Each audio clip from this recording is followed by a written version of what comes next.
beyond just for you. Joshua's Fine Jewelry is giving a huge shout out to all of our local River Valley and Natural State athletes. You guys are the real MVPs.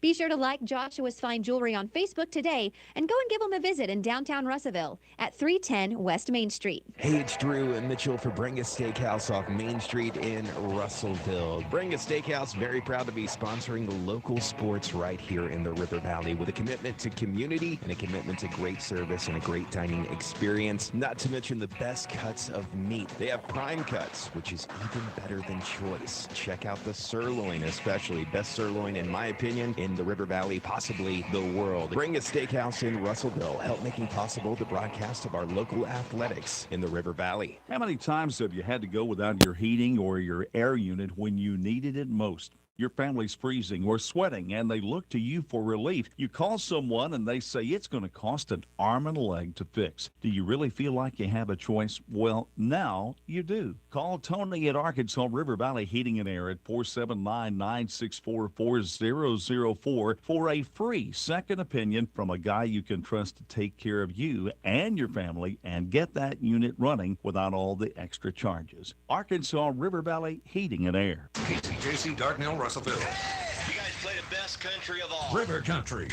KCJC. Welcome back to Lake Hamilton on a very windy night here at Percy, Arkansas, Lake Hamilton High School.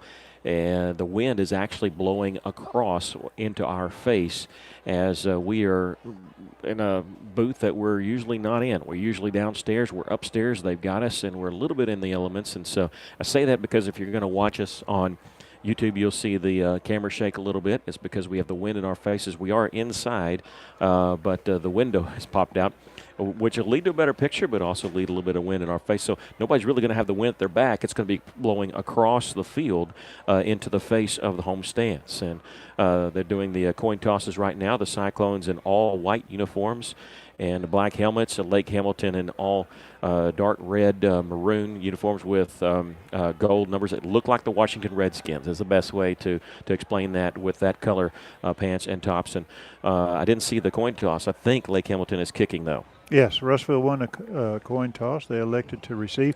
This field runs east and west, unless I got my directions wrong. Oh, you're right. You're right. And that, like you say, that wind's coming out of the northwest, what wind there is, and it could be a factor tonight. It's on the goalpost. It's not showing that it's blowing, but when you look at the American flag, it stands out a little bit. The goalpost does have a flag. It is blowing into our face. But, yeah, you're right. At most football fields run north and south. This runs east and west. And so kind of an odd situation. Somebody have the wind at their back if it ran the way most places do. The Cyclones 7-2 all time against Lake Hamilton. This is the 10th meeting between the two teams. Russellville and Lake Hamilton will be conference opponents next year. So much change coming next year with 3 opponents leaving, 3 new opponents coming in. And Cyclones have made their way to their helmets, smoke coming out of the face mask. They open that face mask almost like opening up and letting the bulls run out. And getting ready to do that as the whole team is inside the gigantic helmet. Lake Hamilton has a new blow-up. It used to be a wolf's head. Now it's sort of a wolf's body. They've already run out on the field. Russellville taking the field second. We're going to take a 60-second break and come back with the kickoff. You're listening to Cyclone Football on River Country, KCJC.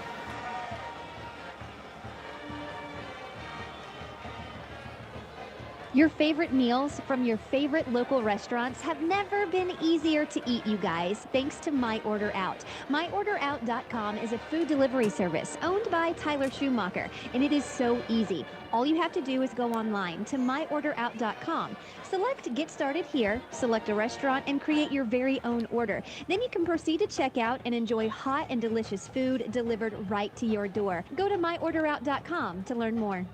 How can I help you? Can you turn on the porch light? I can't see anything. Sorry, I didn't get that. Ow! Not every innovation is helpful. But the new ITMs at First State Bank can help you achieve your banking needs at the push of a button. Interact with local tellers, cash a check, and more. Spencer right from Hilliard. your car. Plus, ITMs are open weekdays from 7 to 7. To learn more about First State Bank's new innovative services, Radio's not go to on yet, but we're going to come back with you. FSBITM.com. Spencer Hilliard on to do the kicking for Lake Hamilton. And it's going to be fielded by the Cyclones at the 14-yard line across the 20. Trying to go toward the right side at the 25. Going to be stacked up there. And that was a low line drive. And number 37 for Russellville had that. That was Gavin Graham. A good return, good field position for Russellville to start off with, about the 28-yard line. So what wind there is when it blows, it will be pretty much in their face. I wish you wouldn't say what wind there is, because I'm telling you, I'm standing up and I'm feeling every bit of it. So trust me, there's wind. And I have a very light jacket on. So Russellville going to start with a one-back set. I think they got a new running back in there. Haven't seen. Three receivers to the left, one to the right. I can't tell who that is. Is that Hathcote? And somebody jumped for them. Somebody jumped for us. No flags either way. They're going to give it to the running back and make the 30-yard line. I think that's Cole Hathcote. It is. He carries the ball and gets up close, well, right at the 30. Well, the I don't remember seeing him running last year. You know, I think he might have done a little bit. I know he did a lot in junior high, but playing both ways. This was in our Cyclone watch. So they said they were going to talk about having guys play both ways. Cole Hathcote's going to take it right side. He's up over the 30, gets to about the 32-yard line. And, yeah, it's been a while. This is his first 2 carries of the season, but he has played there, you know. And, like I said, mainly in junior high, but did play a little bit there last year. He didn't quite make the 32-yard line. It'll bring him 3rd down and a long 6 for the Cyclones.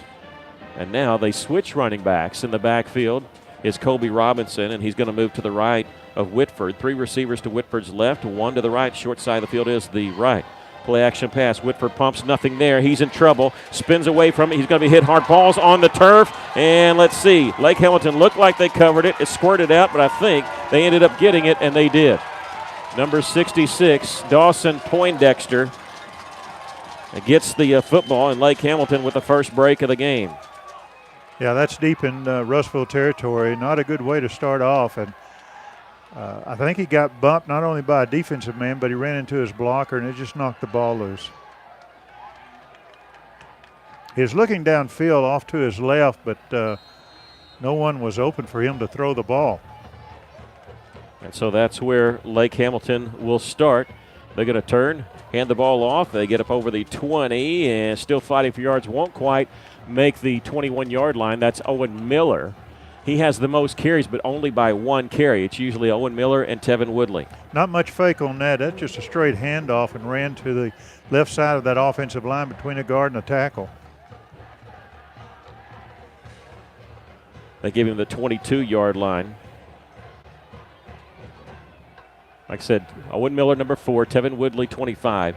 They're the 2 main backs. They're in the backfield, and they carry it even more than the quarterback. Woodley's going to get this one started right up the gut now, up over the 15, and he'll get to about the 11-yard line. That's enough for a first down for Lake Hamilton. Yeah, went right over center. Again, nothing fancy, just a straight handoff. You're seeing a quarterback tonight that is under center. We don't see that often. You're right, Lane Warwick. He doesn't run very much either. Doesn't pass. He's only thrown 28 passes in their 5 games. Completes 61% of them.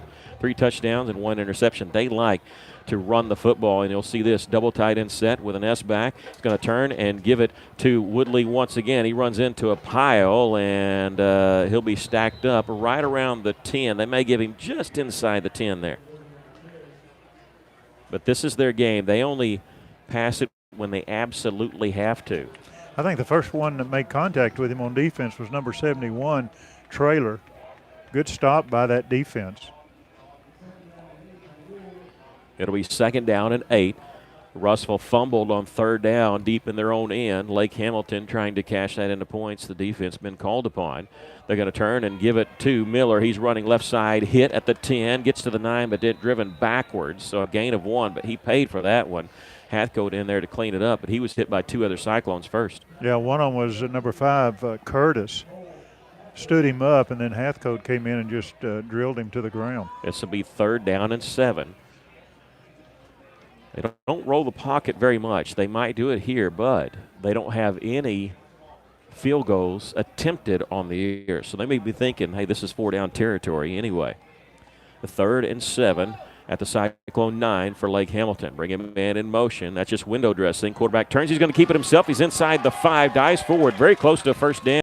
I don't know if he was supposed to run it there or run the option, but it worked, and I think he got the first down. Well, it looked like a busted play, but I think when he turned, our defense have driven the guard back into the quarterback, and instead of tossing it, he just kept it and gained some yardage. Yeah, that's just our luck. Busted play, and it goes for a first down. They have it first and goal from the 2-yard line. We have no score. 8 minutes, 33 seconds left to play here in the first quarter. This is their offense. They like to run. They like to eat up yards and eat up clock. They took over at the 27-yard line following a Cyclone fumble. They'll turn and hand it to Owen Miller, and he's up over the left side for the touchdown. Yeah, went in right behind the left tackle, between the left tackle and left guard position. Owen Miller, that's his 13th touchdown carry of the season. He averages 145 yards per game. He's got 8 yards on 3 carries, picks up the touchdown there. They have 2 different kickers who have kicked extra points. Spencer Hilliard, number 1, is 23 of 26 on the season. Their other one is a perfect 7 of 7. Low snap, they do get it down. The kick is up, and it's good. They turn Russell's turnover into 7 points, and that's where we stand right now. 8:18 left to play here in the first quarter. Our score, Lake Hamilton 7, Cyclone 0. We'll take a break. You're listening to Cyclone Football in River Country, KCJC.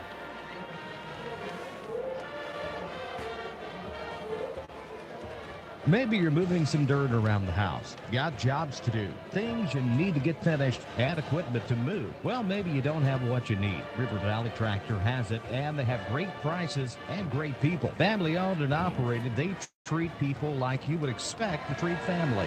Whatever you're looking for, Kubota has you covered. Construction equipment, farm equipment, zero-turn mowers. Go by today and see the family at River Valley Tractor, 702 Weir Road in Russellville. River Valley Tractor. Welcome back. Lake Hamilton leading at 7-0 following a Russellville turnover deep in their own end. Lake Hamilton goes 27 yards in 6 plays. 2 minutes and 22 seconds off the clock. Owen Miller, a 2-yard touchdown run. The extra point was good by Spencer Hilliard. Got Graham and Brady Burnett both back to receive this kickoff. And to kick it towards Gavin Graham. He's going to catch it about eye level at the 7-yard line. Running now towards the middle of the field. He's across the 10. He puts on the brakes. Goes back across the 15. There's a flag down. He's at the 20. He cuts back at the 30. He's going to be hit and dropped there at the 32-yard line. But we have a flag back at the 18-yard line. And that's usually bad news for the return team. It looks like a block in the back. We'll have to check it.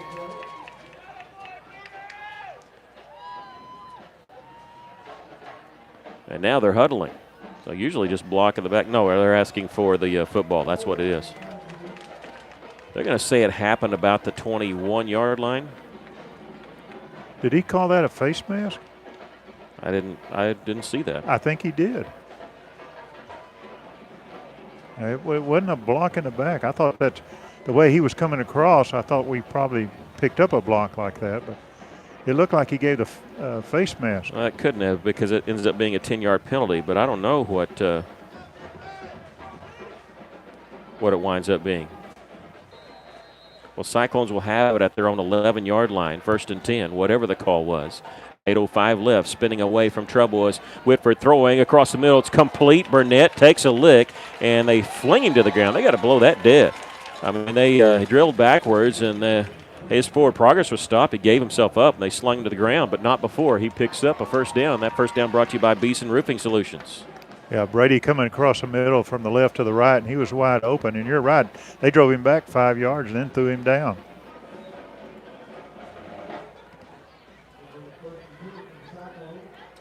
Got number 5, Curtis, as a running back. They have it at the 23-yard line. They're going to give it to Kobe Curtis, trying left side. He's across the 20, still plowing forward, gets to the 29-yard line. As hard a run as we've seen this year, Kobe Curtis.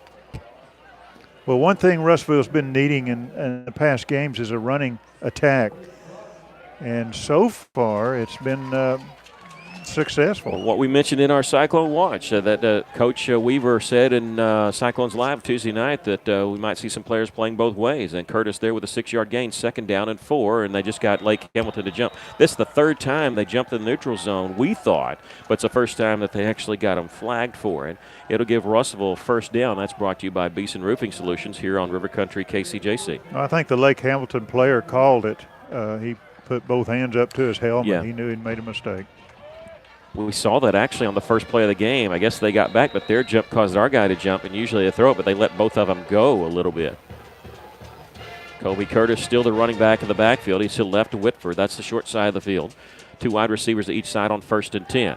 Play action pass complete to Brady Burnett. He'll take a lick, get out of bounds, and near the 40. They're going to say he stepped out about the 39. And pick up a 5 yards on the play. Like the fake to Curtis, then the quick pass out to the left to Burnett.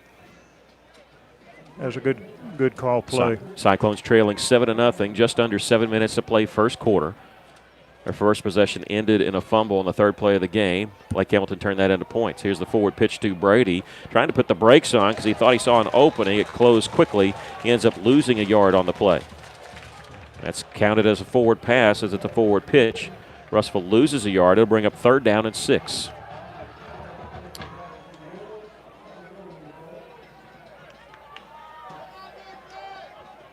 Again, we have wind in our face, so sorry about the shaking. We can't do anything about it. Window open, and the wind is blowing in the face of the home fans. And now we're going to get flagged as we had a running back step up before the ball was snapped. So it'll be 3rd and 11.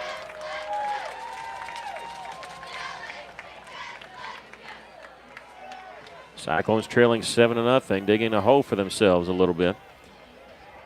And you just don't want to turn the ball over to this type of offense when you're behind. Russell saw some of that last week as they played Sheridan.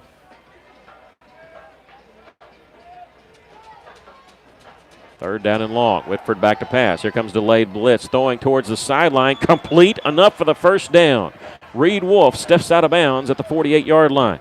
That's a good play by Reed. Not only getting open, but Wolf knew where the first down marker was, and he was past it. So that's a key for the receivers. Get past the first down marker. Pick up a 15 yards. It's a Beeson Roofing Solutions first down. Russell lining up quickly. 2 receivers to each side. The running back now is Latrell Thomas, the 4th running back we've seen for Russellville tonight.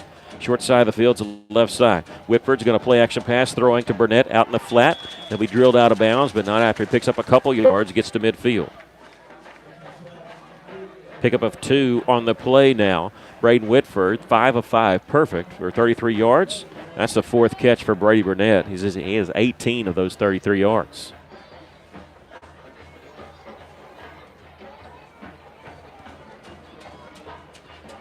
Left hash. They're going to bring a man in motion. This is Justin Lovelace. Play action to him, and let's see. Whitford's going to keep it himself. He gets into Wolf territory just across the 48-yard line. It'll bring up 3rd down for the Cyclones. Yeah, there's an opening over there on that right side of that offensive line, and Whitford, that might have been a call play, but he decided to tuck the ball and run. Russell needs the 42-yard line of Lake Hamilton for a first down. 2 receivers to each side. Cyclones trail by a touchdown.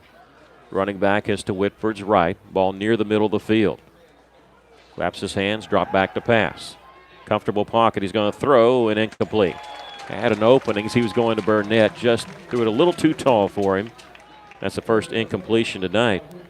And it'll bring up 4th down and 6 for the Cyclones. Again, Burnett coming across the middle from left to right and in that zone and got in between the seams, but the pass was a little high. And Russellville, you never know, they may go for it here because we're looking at type of offense that can eat up clock. And Russellville at least lining up, they're going to go for it. They have Kobe Curtis in the backfield with Whitford. Checking the sideline, they need 6. They are going for it. Whitford snaps, he throws, he's going for a Reed Wolf and incomplete. Wolf was bumped a little bit. Cyclones on the far side want pass interference. They're not going to get the call, and Russellville's turned the ball over on downs. They had man-on-man coverage here over on this side. Just couldn't convert on that, and Russell turns the ball over on downs with 4:46 left to play here in the first quarter. Cyclones trailing 7-0. And now we go to Lake Hamilton. They don't throw the ball very much, as we said. In 5 games, they've thrown the ball 28 times. But they go out of shotgun. First time we've seen this. They don't do this much. Work the quarterback. This is why he doesn't run much. He's swarmed. He's the only quarterback they've had take snaps. They're going to give him the line of scrimmage. I think that's very gracious because I don't know if he made the line of scrimmage. It didn't look like he did. We may not see him in the shotgun anymore. Usually out of shotgun, the only thing they do is pass. But that was the midline option type thing, fake the handoff and take it up the middle. And it may be a while before they do that again. Garrett Lynch, one of their wide receivers, came in, told the play to Lane Warwick, the quarterback. He's 17 of 28 throwing the ball on the season. Well, he's back there again. Yeah, he is. And the running back with him is Owen Miller. He's probably going to get it. He gets on a sweep. No, they fake it to him and Warwick, and he's got some room. He's across the 40. He's to the 30. It's a foot race. The 20, 15, 10, 5, touchdown. That's his longest run of the season.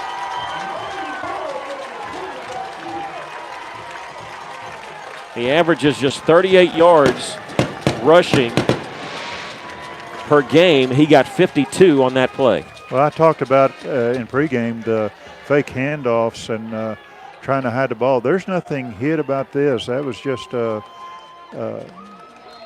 quarterback kept the ball, faked it to the halfback coming across, and went right up the middle. Yeah, that's a good fake. I thought he was going to Owen Miller myself. Hilliard on with the extra point. It's good. And just like that, Lake Hamilton has opened up a 14-0 lead. 3:55 left to play here in the first quarter. We'll take a break. You're listening to Cyclone Football in River Country, KCJC.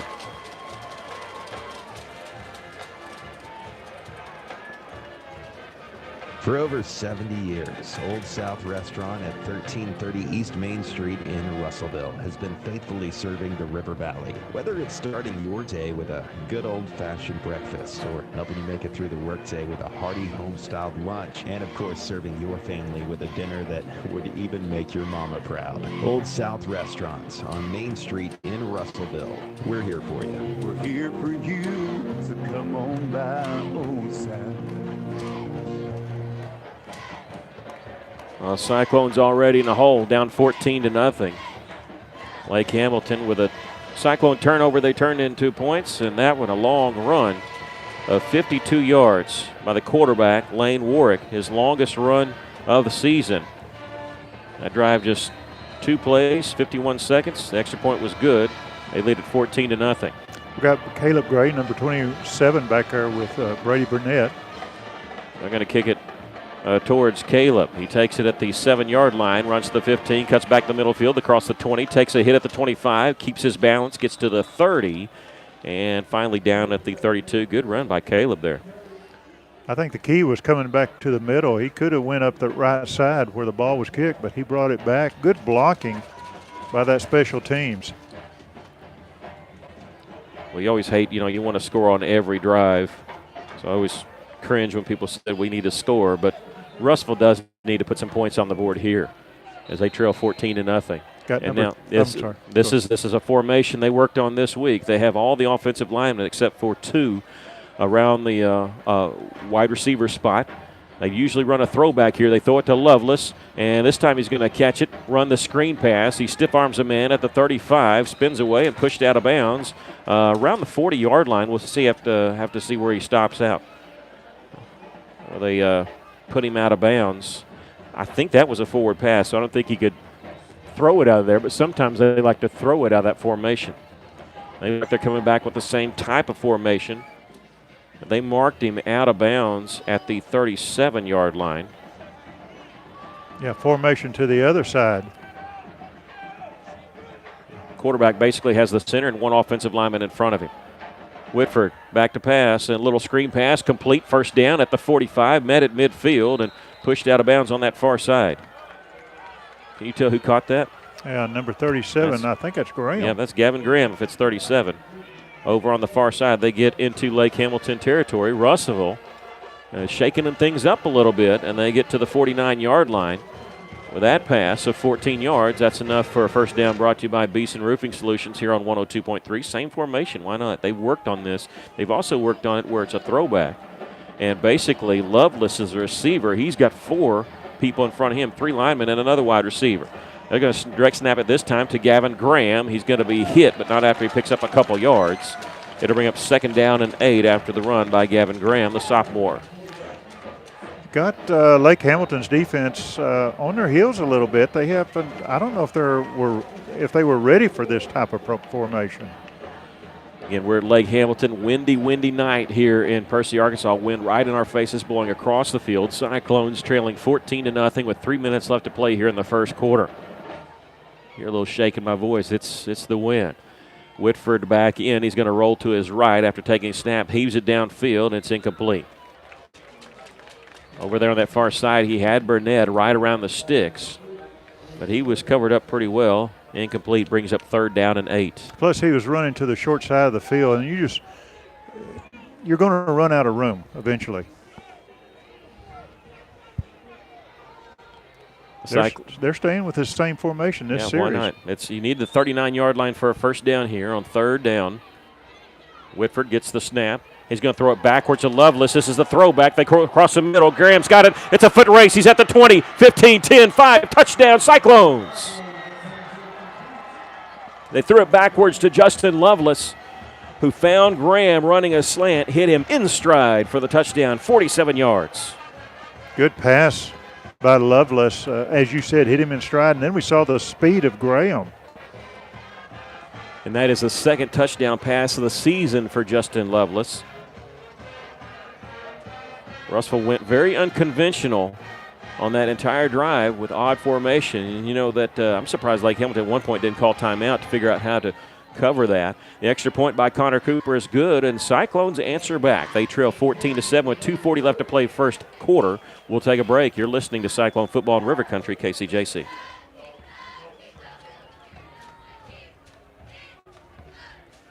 This is Adam Stoffel, Phil Wright Auto Plus. This month only, up to $8,500 off 2020 Buick Conclaves, or 0% for 72 months on all remaining 2019 models. Or up to $10,000 off 2019 Buick Envisions, or 0% for 72 months. Register to win with your purchase of a new Chevrolet, Buick, GMC, Toyota, or pre-owned, a 2019 Polaris Sportsman or Honda Rancher. Up to 30% off 2019 Buick Concours, or 0% for 72 months. Phil Wright Autoplex, exit 84, just off 540 in Russellville. Welcome back. The Cyclones answering in a weird formation. They had offensive linemen right around where wide receivers usually stand with the receiver behind them. They end up scoring on a trick play as Justin Lovelace took the backward pass from Braden Whitford and hit Gavin Graham in stride, 47 yards on the touchdown pass. Cyclones go 68 yards in just 5 plays, a minute 15 seconds. The extra point by Connor Cooper was good. Russellville trails by a score of 14-7. And in that formation, the center, you have only one guard to his right, and that's the only people you have around the ball is the center and the right guard. Cyclones setting up the ball. Looks like more conventional kickoff, the way they set up with the tee. Sometimes they just lay it flat on the ground, but you never know. Lake Hamilton, I tell you, they only got 6 guys within 5 yards of each other. This might be prime for onside kick, but we'll see what the call is. They check over the sideline. Cooper is going to kick this one high and very deep, but it's going to be fielded and dropped at the 4-yard line, then picked up. This is Miller. He's running lateral, and he's going to be swarmed inside the 10-yard line. He caught it at the 4, dropped it. Now late flag coming in. Come on, don't do this, because this is going to give them terrible field position. Don't bail them out here. Hey, just a 4-yard return, and a very late flag came in from the Lake Hamilton side. We'll have to wait and see what it is.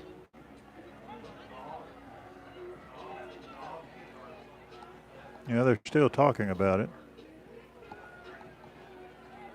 Dead ball, personal foul against Lake Hamilton. So that's the first penalty. No, a second penalty against Lake Hamilton. It's just going to be half the distance. So to put them at the 4-yard line. So a 4-yard penalty. Lake Hamilton will have it there, 1st and 10. And we're going to keep saying this because we know people watching on our YouTube page, but it's a windy night. That's why we're shaking a little bit, because the wind is blowing across the field into our face as this field runs east to west, and we're sitting on the south side. Handoff straight up the gut, and they'll get across the 5 to about the 7. I couldn't tell if that was Miller that got it. No, that was Tevin Woodley, number 25. Yeah, where I'm sitting, I can't see until they get out close to the 10-yard line. They bumped us so the Buzz, a different radio station, could have our spot. And not that I'm a little aggravated about that, but so we're in an awkward spot, so it's tough to see. And so that's why on 2nd down they're going to turn and give it to Woodley again, and Russellville swarms him. He's able to get back line of scrimmage. The Cyclone on that the defensive side jumped on his back and said, if you're going to run anymore, you're just going to carry me. And I thought that was Jaden Gilbert that jumped on his back. And it'll bring up 3rd down and long for them, 3rd down and 6. We might see their first pass of the game. No gain on that one, and Tevin Woodley now 4 carries for 16 yards. On Cyclones, a minute and a half left to play first quarter. Russell trails by a touchdown. They go under center once again, as they always do, and it's going to be play action. They're going to throw out of the flat. It's complete at the 10-yard line. They've got the first down at the 15, 16-yard line, Tevin Woodley.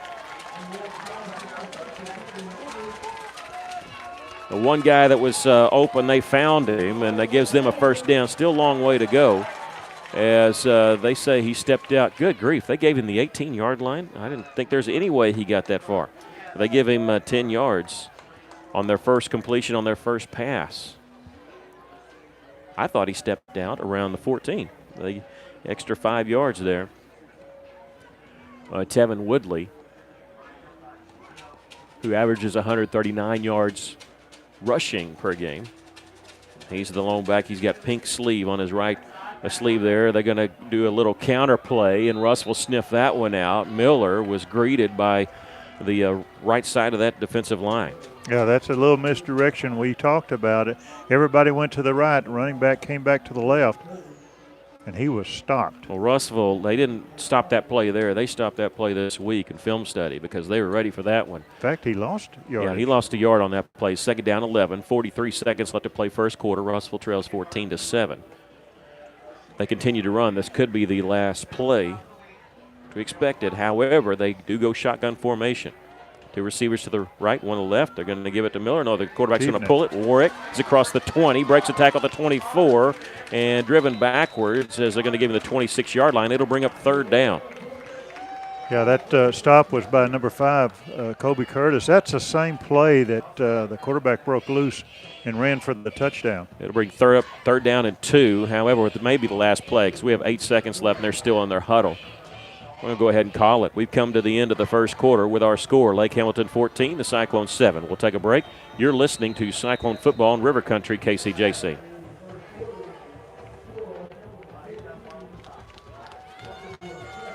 Arkansas Tire and Auto Service. We're more than just tires. Consistent, responsive, honest and fair. What makes us different? We're the ones who care. Trust our experience to know what you need.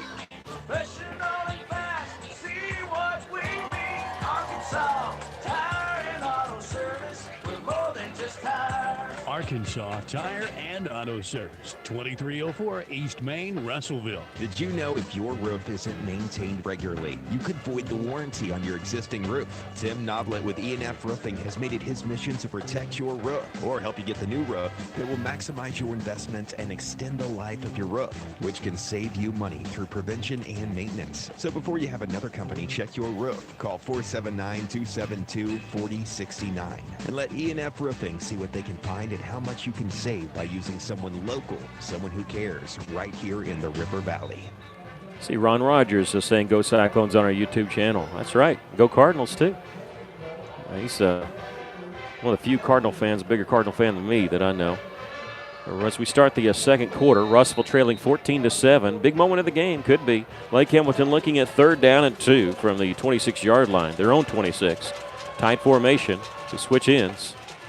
Still the wind going across the field. They're going to turn and give it to Miller, and he's got the first down. Still on his feet. Had the first down at the 29, able to get 3 more yards to the 32. Yeah, T.J. Holt, number 10, and Cole Hathcote is the one that brought him down, but not until he got the first down. They give him the 32-yard line. They started this drive at their own 4 after they had a 4-yard kickoff return to the 8, had a penalty that moved them half the distance to the goal. They converted a 3rd and 6 with a pass play, their only pass play of the game. And they're going to run a reverse, and Russellville snipped it out. We have a flag around the offensive line, but Russellville dropped them back at the 27-yard line as they gave that one to Destin Rhodes. Yeah, Cole Hathcote stayed in his position, and the ball carrier ran right into his arms. They're going to give him the 29-yard line, but we'll see if Russellville wants to take the penalty. If they don't, it would be 2nd and 13. It's a holding penalty. They're going to take the penalty. They're going to put it back at the 19-yard line. Maybe to force them to pass, and maybe we could pick one off. I tell you, if your name's Dustin Rhodes, your nickname better be the American Dream. I mean, it's so close to the real American Dream. Date myself a little bit there. 1st down and 23 for Lake Hamilton at their own 19-yard line, and now we have movement. Looked like Lake Hamilton jumped. They call timeout. Come on. Oh, no. Yeah, no. They call timeout just man. in time. Can you believe before that? the movement. And we're going to take a quick 30-second break. Russellville trailing 14-7. You're listening to Cyclone Football in River Country, KCJC.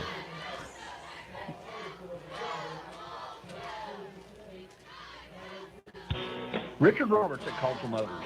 Don't miss our best F-150 sale of the year. It's the F-150 leather and liner sale at Cultural Motors.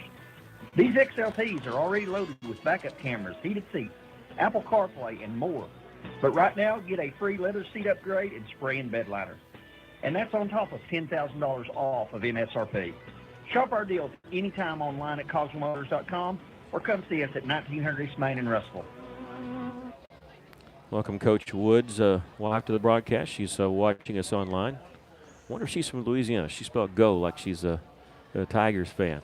I bet that Lake Hamilton player jumped when he heard the whistle. What do you think? Yeah, before the break there, they jumped, but somehow got a timeout called right before the jump. And so it'll be 1st down at 23 after Lake Hamilton's timeout. Lake Hamilton scored on their first 2 possessions. They led at 14-0. Russellville scored on a trick play, capping off a 68-yard drive with a 47-yard touchdown pass from Justin Lovelace to Gavin Graham. And Russellville's defense trying to get the ball back.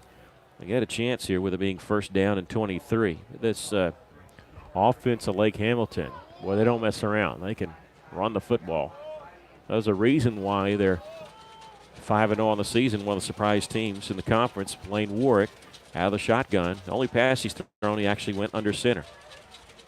He's going to give it to Miller, running around left side. He's across the 20, hit and brought down at the 25. Hathcote making the initial hit. And then T.J. Holt making sure that he stayed down. That was good pursuit by our defense, running to their left. Pick up a 6 yards on the play. Miller, number 4, has 6 carries for 19 yards. Does have a touchdown. Scored the first touchdown of the game for Lake Hamilton. Cyclones trail by a touchdown. 10:45 left to play here in the first half. Shotgun formation once again. Miller, the running back. They're going to give it to the end. He's running on the far side across the 25. Flag comes in across the 30, 31-yard line. That's going to be Dustin Rhodes. His first carry was negated by a penalty. I think this one's going to be negated by a penalty. Yeah, I think there was a hold against one of the Russellville linemen. Kobe Curtis, number 5, is pointing downfield, so I think the hold was against him. I mean, he was the one that's being held. Yeah, they're going to mark it from the 28. So they did pick up 3 yards, but it's still going to be just 2nd down. As they move them back to the 17-yard line. Right now, Lake Hamilton, their own worst enemy. Yeah, our defense has got to keep them down here. 2nd down and 25. Ball on the right hash mark. Still out of the shotgun, but a tight formation with just one receiver in the formation. Play action pass. Here comes Curtis. They throw over the top of him. Complete the screen pass at the 15, across the 20. Ooh, big hit. And they're going to get flagged. Russellville flagged on this, and another late flag coming in. Oh man, no. Yeah, are they going to get targeting? The pass was completed to number 20, Isaiah Clenny, who gets to the 21-yard line. We're going to have to sort this out. If it is, it's going to be against Hathcote because he's the one that hit him. But it looked like he hit him right on the shoulder pad. Well, a runner is not defenseless because you never know if the runner's going to lower his head. And that's why because he had caught the ball and he had run for 6 yards before getting hit. So you can't call that. He was not a defenseless player. No. And now the officials have huddled up and they're talking about it. There's actually 2 flags. The second, they did not come in at the same time. So they could be talking about that. Boy, I really hope they don't call it targeting on this. But there's 3 officials talking about it. The white hat, of course, is involved. He did not throw the flag. The second flag came in from the Lake Hamilton side. Now, are they going to eject a guy? Like I just saw the thumbs up, and they should not do that. He was not a defenseless player. He had caught the screen pass at the 15-yard line, run towards the middle of the field to the 21. That's where the hit took place. I know they're trying to clean up the game, but he was not a defenseless player, and you can't eject a kid over that. They're going to call personal foul targeting against Russellville. Yep. And they're going to eject Cole Hathcote. You got to be kidding me. You've got to be kidding me. That is and so. And they didn't eject Cole Hathcote. They rejected number 59, Alexis Rivas. Oh, my goodness. And Coach Weaver not happy, getting an explanation. He's still not happy, and I don't blame him, folks. He was not a defenseless player. And you never know if a runner ducks his head, you can't really avoid head-to-head contact. If they want to call a personal foul, all that, you don't eject a kid on that. No. It was not a dirty play. Unless it was something other than the hit that we saw. And that could have happened, but they didn't signal two different penalties.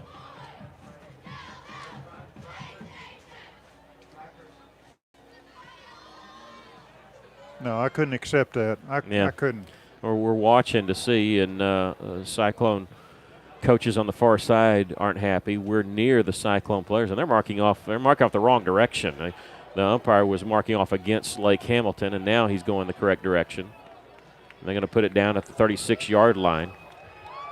That is so. It's weak. That's weak. Bad. It's that not is bad. Okay, there's not an automatic first down in high school, and they're trying to give him a first down that should be third down at 6. But is targeting automatic?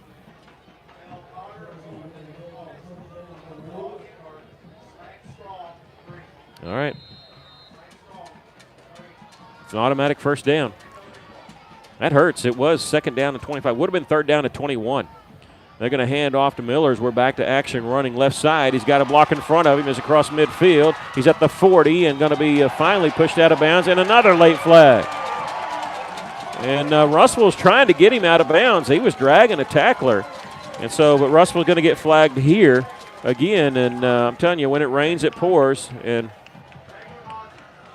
And boy, Russell just really on the wrong end of some of the goings-on here at Lake Hamilton. He was pushed out of bounds at the 37. Russell's going to be hit with another personal foul. Okay, if they put it at the 37, they just marked it down to the 22. Yeah, it is personal foul. Penalty, and now Russell, good grief, 4 penalties for 45 yards. First and 10 for Lake Hamilton. They're going to give it to Miller, same play. Started left, cuts back. He's across the 20 and brought down just inside the 15-yard line to about the 14 is Owen Miller. Yeah, anytime that Lake Hamilton runs a ball, the first thing you do after they're tackled is look around and see if there's a flag. Miller came into the game with 725 yards of rushing this year, averaging 9 yards a carry. And now the Cyclones, I believe, going to call timeout. They are, and regroup. Russell trails by a touchdown with 9:17 left to play in the first half. We're going to regroup too. We'll take a quick 30-second break. You're listening to Cyclone Football on River Country KCJC.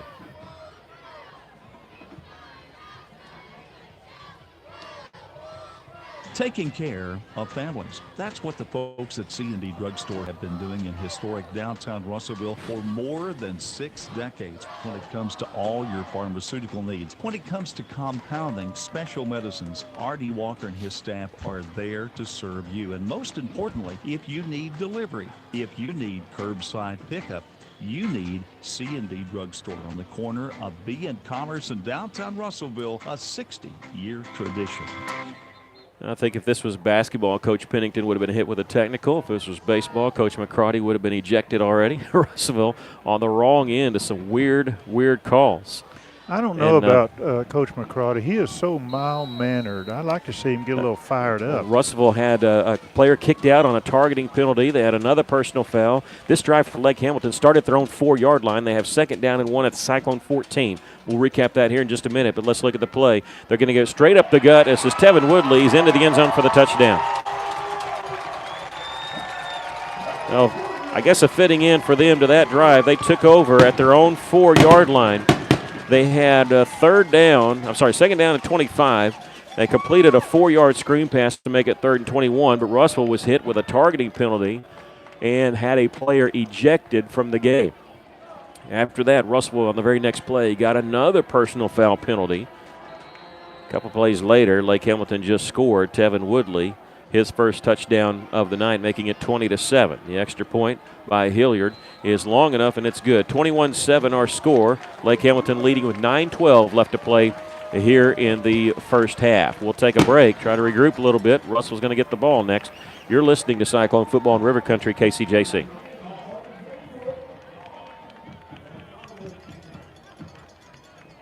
Hey guys, Terry Holland here at Best Ride. Did you know Best Ride's been in business for 15 years? We are still offering the same great customer service we started with in 2004. We started with an affordable car for 24 months or 24,000 mile service contract with a low interest rate. We helped with your sales tax, gave free oil changes to the length of the contract, and reported credit. Best Ride now offers a little more. We have a full service department with all your vehicle needs, a service contract with no deductible, a newer, lower mile vehicle to choose from. Best Ride's been serving the River Valley for 15 years. You can find us at BestRideArkansas.com, Instagram, and Facebook. So guys, come see us at 621 South Knoxville in Russellville. 5 minutes, 28 seconds is how long that drive took. They go 92 yards in 12 plays. Tevin Woodley, a 14-yard touchdown run. Spencer Hilliard hit the extra point, making it 21-7 Lake Hamilton with 9:12 left to play here in the first half. 92 yards. Remember, they actually returned the kick to the 8 and was penalized himself for 4 yards. This little squib kick, Russell's going to let it go out of bounds. Smart play. They have a flag that comes out. Basically, Russell's going to get the ball at the 40-yard line. Well, starting good field position for the Cyclones. Now what we need to do is just mentally get our mind back into this game and forget about the officials. They made a mistake. You got to forget about it and go down and score. A couple mistakes here. And I just, you can say targeting. That's fine. Boy, you really got to be careful because when you eject a kid, he has to sit out the next game. And so you got to be very sure of yourself. And maybe it was something that we didn't see. But I just hopefully that they're very sure about themselves on that one. After them kicking the ball out of bounds, Russell, you actually have 3 options. You can make them kick it again after a penalty, take it where the ball went out of bounds, or you can take it at the 40. You take it at the ball out when it went out of bounds in case they onside kicked it. But not here because it went out of bounds inside the 15. And now, I don't know what we have. Coach They're for Lake Hamilton. They're putting it back at the 35? I thought we got it at the 40. And, all right, I guess it's the 35-yard line.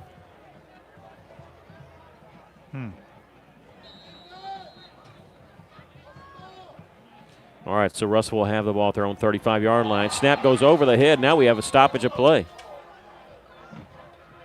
So it had to be something pre-snap because they can't blow it dead. Somebody jumped for us or for them. Dead ball, false start against Russellville. Well, it's the one time you're okay with that because of the bad snap. But Russell going backwards, and they'll put it back at the 30. We could have lost the ball on that one. That's a good penalty. Yeah, if there is such a thing. Russellville penalized 5 times for 50 yards in this first half. Graham, the quarterback, is going to roll to his left. Throwing is complete to Brady Burnett on the far side. He'll get back near the original line of scrimmage, pick up a 4 yards on the play. Brady Burnett now with 7 targets. He's got 5 catches for 22 yards. Going to bring up 2nd down and 11 for Russellville. Ball on the left hash mark. 2 receivers to the right. That is Marquise Peter and Lovelace. 2 receivers to the left. Empty backfield. They're going to bring a man in motion, and that's Burnett. Hand it off to him. No. Graham's going to keep it himself. Runs it straight up the gut. He's across the 35 to about the 36-yard line.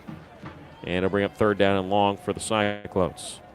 I like what Brady Burnett did after it was a fake to him. He carried out. He did a good acting job as if he had the ball on his hip. Try to draw some of that Lake Hamilton defenders toward him. 3rd down and 8 for the Cyclones. Russell trailing by 14 with 8.5 to go here in the first half.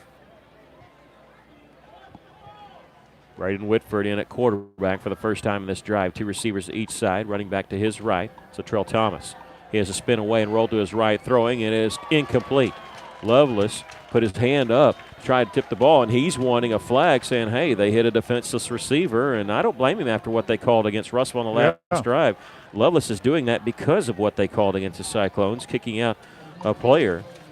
But it falls on deaf ears here, and it'll bring up 4th down and 8 for the Cyclones. They're going to have to punt it away, trailing 21-7 here with 8:18 left to play here in the first half.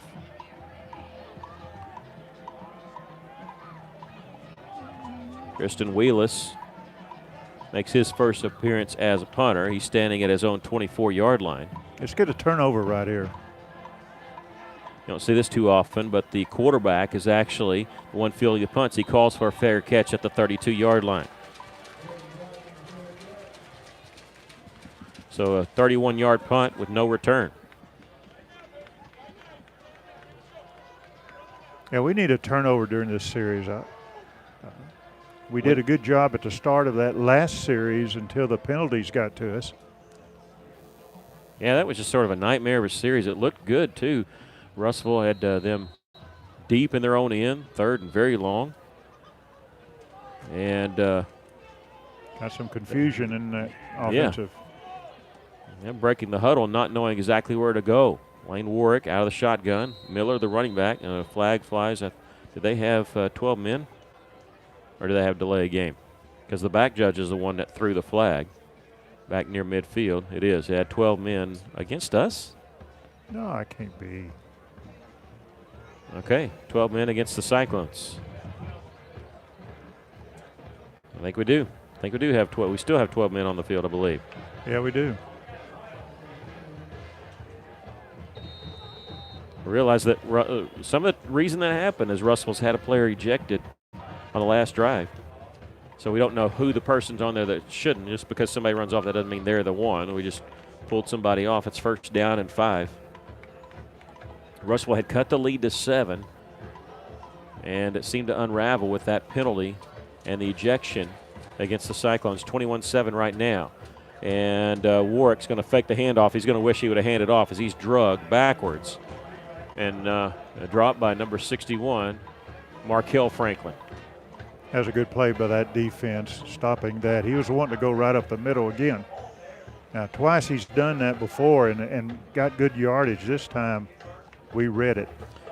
Windy night here in Lake Hamilton. Wind blowing across the field into our face, into our vantage point. 2nd down and 6 after the 1st and 5. They dropped him for a 1-yard loss. They're going to turn and give it to Miller. A little power sweep. He's across the 40. He's got the 1st down. Can't break the tackle at the 45-yard line, as Justin Lovelace in on defense making that tackle.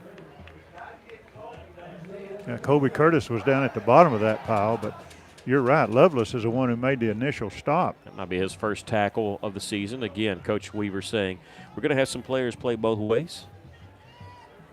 We've seen that. Saw it on the first play of the game as Cole Hathcote was in at running back with a couple of carries. Kobe Curtis has a carry or 2 for Russellville. Tight formations, they have it 1st down. The 45-yard line. Play action pass. Warwick's going to throw it out of the backfield, and it's complete on the far side, and they're going to step out of bounds shy of midfield on that far side to Destin Rose. Bad spot. They've given him about maybe a yard and a half. I was watching that with the binoculars. That is a very bad spot. They gave him more than that. They marked him down at the 49, so to pick up a 4 on the play. It'll bring up 2nd down and 6 for Lake Hamilton. Russellville trailing 21-7. 7:02 left to play here in the first half. Tight formation once again. They just don't pass very much, so they do catch you on the play action. Going to turn and give it straight up the gut to Woodley, and he stopped, but not before he gets into Cyclone territory to bring up 3rd down at about 3. Yeah, got to see who's on that stop. I think it's number 59. Just inside the 48-yard line for Lake Hamilton of Russellville. They need the 45 of the Cyclones for a 1st down. Lane Warwick running all over the place to get plays. He runs over to the side, and they just started play clock when he had gotten over there. So they break the huddle now with 16 seconds on the play clock. He's under center. Going to turn and give it to Miller, running left side. He runs into the arms of Kobe Curtis and pushed backward. Blow the whistle. And Russell's worried about pushing them down because they've been flagged with a couple late hits. but they do get him down after the loss of 2. And we'll see if Lake Hamilton wants to punt. They don't punt very much. But Dylan Jackson, number 21, is their punter, and he is in the game. So Russell's defense a victory here as they stop Lake Hamilton. And they're going to snap it from midfield. Russellville, they're wanting to call timeout. Otherwise, they might get, no, they get everybody off. Okay, Russellville's coaches up here saying call timeout because they're worried about getting flagged with too many men on the field. 2 players back to return this punt. Russellville doesn't come after the punt, and Russellville is going to field with T.J. Holt at the 20 and nowhere to go. I tell you, T.J. Holt and Reed Wolf didn't know which one was going to take it, and I'm just glad somebody caught it. Yeah, they were looking at each other, and Holt decided just to step underneath the ball and catch it and did a good job protecting it, had both arms wrapped around it. So Cyclone offense will take the field here with 5:29 left to play here in the first half. Cyclones trailing 21-7.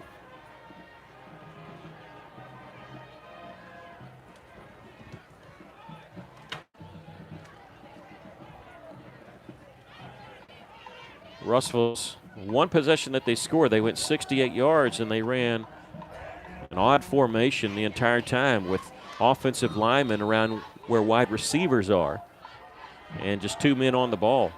Braden Whitford, the quarterback, to start this drive. 3 receivers to his left, 1 to the right. He's going to turn and hand off the running back straight up the gut. Gets across the 20, about the 24-yard line, pick up a 4 on the play. I think that was Kobe Robinson, but yes, I'm not sure. Was. Yes. Russellville's used 4 different running backs tonight here in this first half. Clock rolling, 5:10 left. Russellville trailing 21-7, nearing the end of the second quarter. Robinson is right behind Whitford in what they call a pistol formation. 2 receivers to each side. They're going to run the option. They're going to hand it off, and Kobe dropped the ball. He went to a knee to pick it up. That should be down. That should be down, and Lake Hamilton's covering it. And now the official is saying, yeah, he picked it up with a knee, and then he took a hit. That should be a late hit, technically. I mean, his knee was on the ground. And Kobe looked like he dropped the football on the handoff. That'll bring up 3rd and long for Russellville, and they're trying to sort this out. I think it ought to be a flag because he got hit once he had a knee on the ground. And they're going to give him the 20-yard line, so it'll be 3rd down and 10. This game has gotten there's some bad blood on both sides, mainly in this quarter.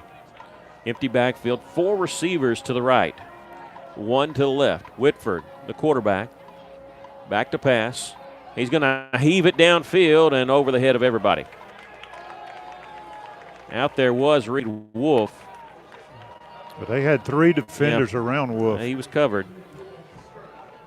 So Russellville looks like they're going to go 3 and out. They're going to bring on the punting unit. I think you're right, Mick. I think our defense is a little gun shy right now as far as hitting somebody. Yeah. Because the officials have taken control of this game, but not in a good way. Now back is Tanner Smith, number 19. Low snap, Wheelis able to catch it.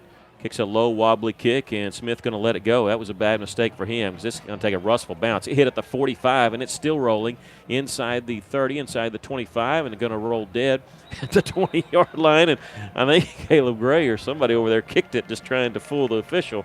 60-yard punt.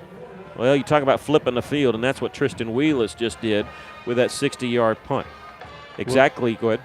No, I was just going to say we'll take it anyway. It wasn't a high kick. It was a line drive, and it was just a good bounce for Russellville.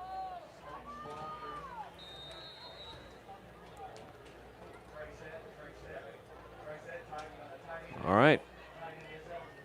1st and 10 for Lake Hamilton at the 20-yard line. They're going to give it to Miller running the sweep. He's across the 25, 30. Gets a first down before being tripped up by Trey Potter and T.J. Holt there to clean it up. 14 yards on the pickup. That just looked like the old Green Bay Packers sweep to the left with Paul Horning and good blocking out in front of him. Chris Cloud just texted me that Cole Hathcote was the ejection. If so, he continued to play for a couple plays before being ejected. We thought he was the one that made the hit that they were talking about, but he played the next play. So, boy, that's very unfortunate because that means they can't use him next week against Greenwood. 1st and 10 for Lake Hamilton. They're going to give it off to Miller again left side, and this time the Cyclones wrap him up after he gets across the 37.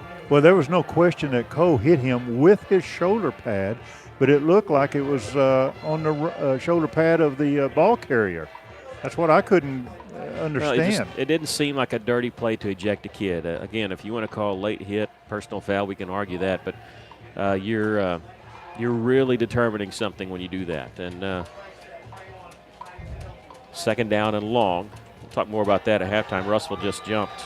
And instead of second down and 7, it's going to be second down and 2. I'm sorry, second down and 2.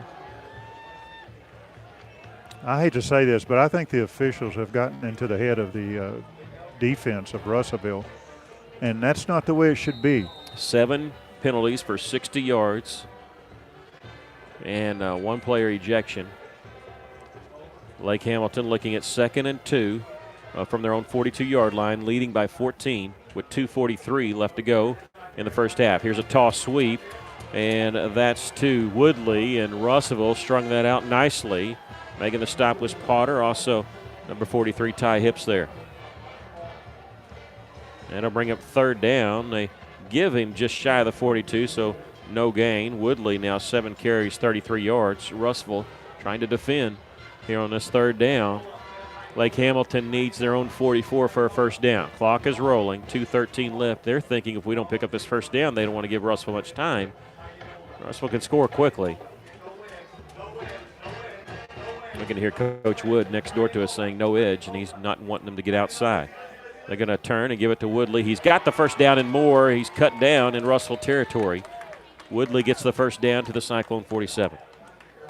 Yeah, T.J. Holt on that stop along with Lovelace. 44 yards on 8 carries for Woodley. Both teams with 2 timeouts left. Clock is now rolling as they set the chains. 1:51 left to play first half.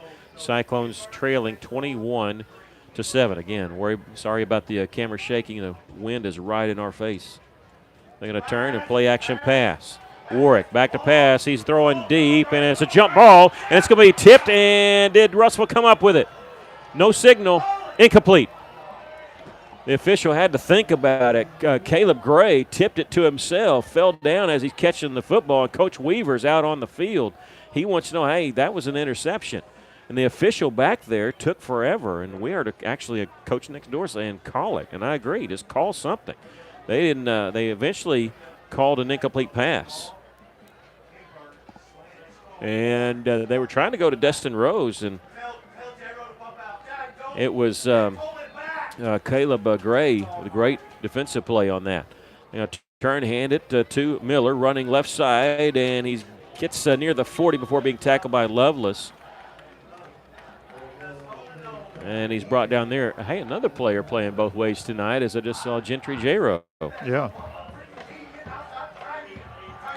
And they'll give him the 38-yard line. They'll bring up third down and 1. Clock rolling. 1:09 left. It's still rolling. 1:07. Russell trails 21-7. Under center is Lane Warwick. He's going to give it to Miller, running left side again. He's got the first down inside the 35-yard line. Stacked up there, they'll give him the 33. They'll stop the clock just long enough to get the change set. Lake Hamilton has not attempted a field goal all season. 53 seconds left to play here in the first half, and now they roll it 51-50. Tight formation. Nope, they're going to swing 3 receivers out to the right side. One of those, number 4, Owen Miller. Out of the shotgun, Lane Warwick. He's going to look right, roll to his right. Here comes the pressure. Boy, there's a hold and no call there. And Warwick's going to keep it himself. He's across the 25, breaks the tackle at the 20, cuts back at the 15, and brought down there. There was a hold bigger than Dixie over here on this blind side that they totally missed. A nice run after the fact, though, by Lane Warwick. They're going to give him the 16-yard line, a pickup of 17 yards. They held the edge. Jaden Gilbert, they had a hold of his jersey. And now Lake Hamilton got a call timeout with 31 seconds left to play in the first half. Cyclones trailing 21-7. We'll take a quick break. You're listening to Cyclone Football in River Country, KCJC.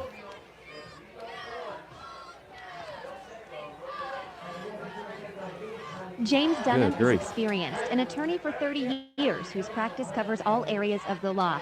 James Dunham is ethical. That's ridiculous. He's chairman of the Supreme Court Committee on Professional Conduct. James Dunham is fair. He's known for his respectful treatment of others. He's a man of judicial temperament and sober judgment. Elect James Dunham, Circuit Judge. Paid for by the Dunham campaign. KCJC, Darknell, Russellville. You guys play the best country of all. River Country. KCJC.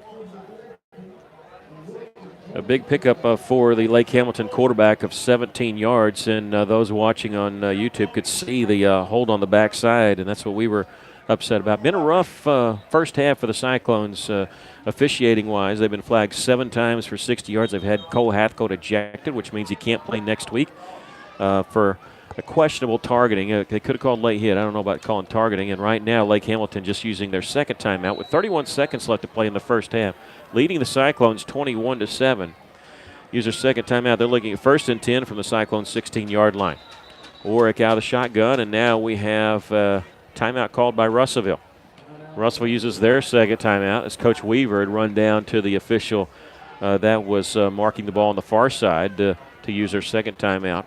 We're going to keep it right here and just talk to you about this drive. Lake Hamilton taking over at the 20 after a great punt by Tristan Wheelis. They've gone 64 yards in 8 plays after that. They have been aided by a Cyclone penalty of 5 yards when Russell jumped off sides.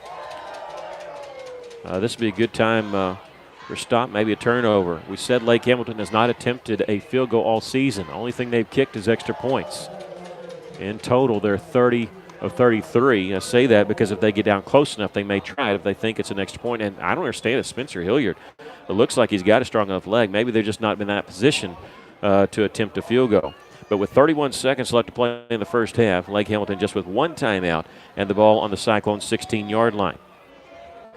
And now after Russell used their second timeout, we're back to see what's going to happen here. The quarterback, Lane Warwick, out of shotgun. They've gone shotgun more in this game than any other game, I believe. And Miller, number 4, the running back, to the right. Going to run a man in motion. They moved. I mean, he was running forward, and they're just going to stop the play, and that'll be a penalty on Lake Hamilton. Well, it evens out the number of penalties, but nowhere close on the yards.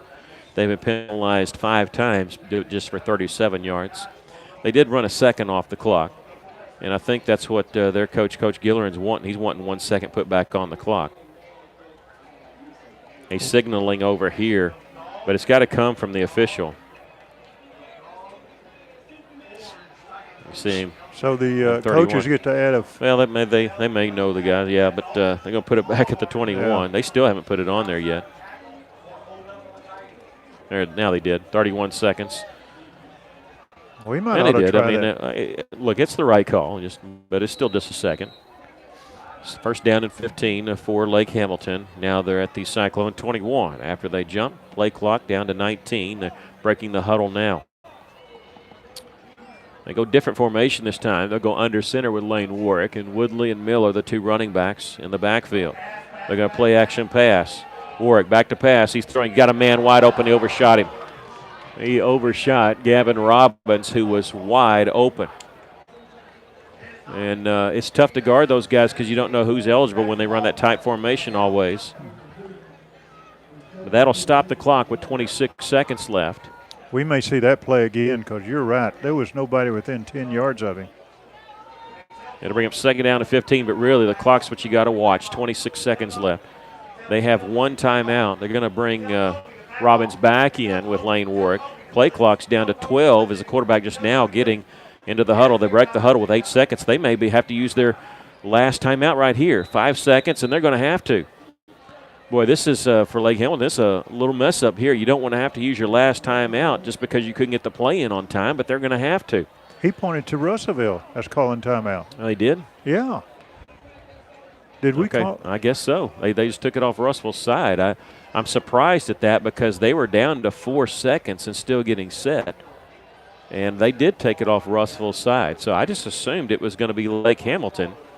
I tell you, if Russellville wouldn't have called it, they were going to call it because their coach was a couple steps out on the field.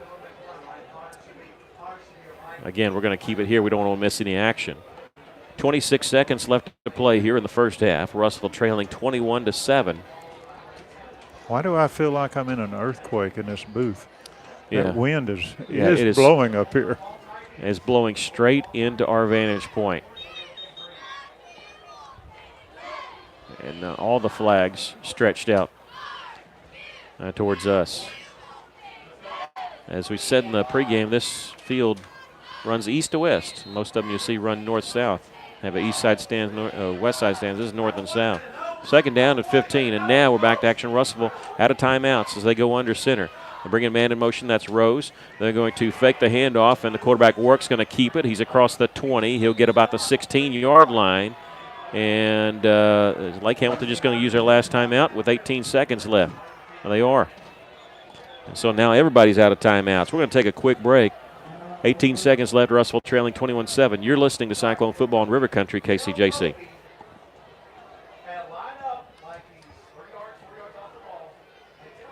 Parents have a hard job. How do you feed the kids good food without breaking the bank?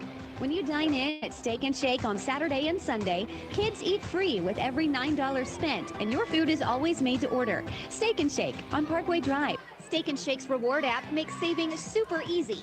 Download the Steak and Shake Rewards app for free. Then order and pay from your device or smartphone, and every $50 that you spend, you get $5 in rewards. Steak and Shake on Parkway Drive.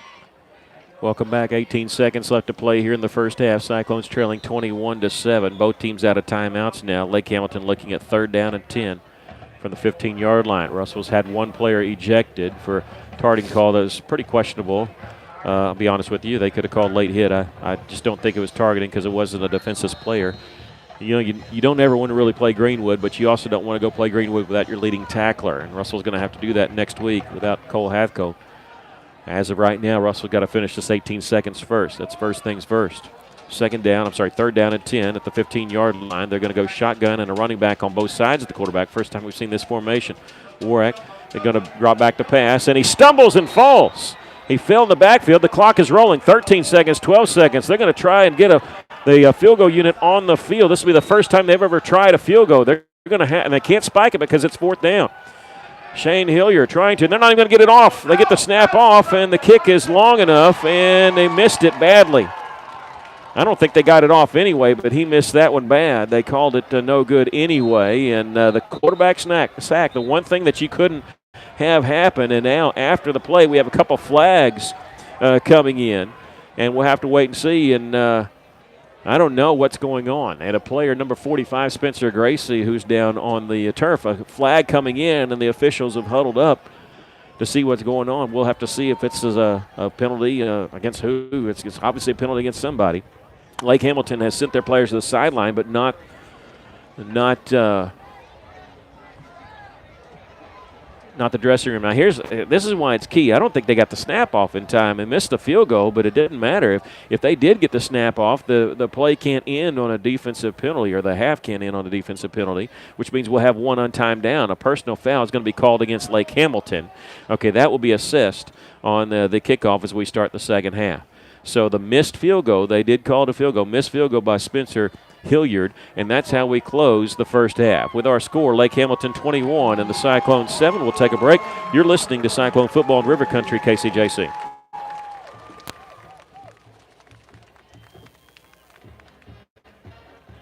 Rivertown Bank is so proud to sponsor local sports. Rivertown knows that our young people will carry the fine values and discipline they learn in sports through the rest of their lives. Thanks to all of the Rivertown Bank customers, our friends, and neighbors for your business throughout the year. And please remember, the biggest impact you can make on our local economy is when you bank local, and local is what Rivertown Bank is all about. Member FDIC, an equal housing lender. Dear Golden Sons and Wonder Boys, Ozark Explorers, and Main Street Adorers, there's a new casino coming to town. Wouldn't it be great if it were Choctaw Casino and Resort? A place built for the community and the people of Pope County. This is your home. It should be your casino. Luckily, it's not too late to let your voice be heard. Talk to your city and county representatives and let them know that you choose Choctaw. For more information, visit ChoctawArkansas.com. Corey Beeson and the folks at Beeson Roofing Solutions are proud to support local sports in the River Valley. And they also want to say a special thank you to all their loyal customers and the community for their business. So if you have a problem with your roof, whether it be on your home or business, visit BeesonRoofing.com. see their work or call 967-2288 to schedule a free estimate or second opinion today from your local roofing experts, Beeson Roofing Solutions. Fellner's Athletes Corner, your high-performance athletic store for quality athletic footwear and apparel, features Nike, Under Armour, The North Face, Patagonia, Oakley, Saucony, New Balance, Brooks, Asics, Kavu, Keen, and many, many more. Fellner's invites you to make them your first stop. With more than 50 years combined experience, the familiar faces at Fellner's can help you with all your athletic needs. Fellner's Athletes Corner, 2320 West Main, Russellville, open 9:30 until 6 Monday through Saturday. Welcome back. We're at halftime. The Cyclones trailing 21-7, and I found a way to keep you quiet. What if I told you have to tell me your thoughts on the first half, but you can't mention any officiating? You'd be quiet, wouldn't you? Go ahead. Tell me your thoughts on the first half. No holds barred. Let me find some of this Gorilla duct tape and let me put it over my mouth. Well, first of all, I've got to say that the officials took charge of this game, and they didn't do it in a good way. And they've created an atmosphere not only for Russellville where we're afraid to hit anybody, but they've created an atmosphere where there's a little tension out there between the two teams. And it's not because of the two teams and the players. It's what the officials have done, especially on one particular call. And that's all I'm going to say. And I really don't care where they graduated from. If it's Lake Hamilton, that's fine. Well, I'm not even going to talk about that. You know, let's say that real quick. Let's talk about the targeting call before you go on, because it was a key moment in the game. And aside from that, I'll tell you about the confusion. They had completed a 4-yard screen pass. They were going to have it 3rd and 21. And they called targeting, not a late hit, not a personal foul, but because they called targeting, they ejected Cole Hathcote, and that means two things. First of all, two things that came out of that. First of all, that means he can't play next week against Greenwood. The second thing, and this is part of the confusion, Cole Hathcote played the next play. He played the next play after that. They had actually sent somebody else off the field, Alexis Rivas. He was the only player that left the field for Russellville, 59. Cole Hathcote played the next play. 2 plays later, he actually had a tackle. So somehow got word that, hey, it was actually number 17. So that was all part of the confusion. They didn't even relay the correct number, the officials didn't, to the Russellville Cyclone bench on who actually was ejected. And that just leads to all the confusion that happened on that play. Yeah, the Russellville player that walked off the field, I looked at his number and I thought, well, he wasn't even in on the play. Why is he leaving? But anyway, that's the confusion. That's the bad atmosphere that these officials have created. Now, what you got to do is do something that it's hard for me to do if I was a player. That's to walk into that dressing room and forget about the officials. You got to stay with your game plan. And the game plan is to make adjustments also when things are not going so good. Now, this is a team. I'm talking about Lake Hamilton. This is a team we can score on. We've proved it. And we were little successful during that first quarter in developing a running game. Of course, Cole Hathcote was one of them, but we've used 4 other runners as well. So we go back and we get Lake Hamilton off balance a little bit. We're going to have to go back and run some. I know that's hard to do when you don't have an established running back, but that's what we've got to do. We've got to go back to our game plan, and apparently that's what it was at the start of this game, and make some adjustments and try to get Lake Hamilton back on their heels, and we did that, and that's why we scored. And we got them on the heels because of the formations that we used. We may have to go back that. I know you can't run trick plays all the time, but we were very successful during that drive in using that one formation. So we may have to come up with something like that, make adjustments, and do what I can't do, and that's forget about the officials. Yeah, the players are going to have to. We can gripe all we want about them, and again, rightfully so. Look, I realize we're homers, but look, just taking, I think something that we can't agree on. You better be certain if you're going to eject a kid, because it's going to affect that game, but then the next game afterwards. And we saw an ejection against Benton when we were playing against Benton, and there was actually a Benton player, and he wasn't able to play the next week against Cyclone. You just hate to see that. And so they've affected this game. So you just better be sure on that. And that's the main problem I have. The second one is they didn't relay who the correct number was, because Cole Hathcote continued to play. And so there was a miscommunication there. Russellville penalized 7 times for 60 yards in that first half.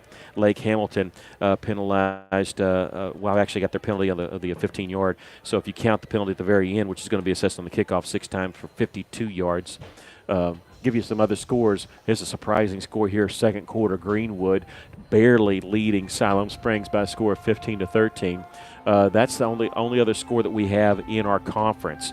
The big game in our conference, other than this one, is actually probably Sheridan and El Dorado. That's the one people are looking at. Is Sheridan for real? We don't have a score report on that. Locally, we do know that Atkins leads Jesseville by a score of 22-15. Some other notable scores statewide, as you look at some of the bigger games, Cabot and Conway is the one a lot of people are talking about. That score is 7-7 in the second quarter. Bryant all over Little Rock Central, 41-0. Bryant may be the real deal this year.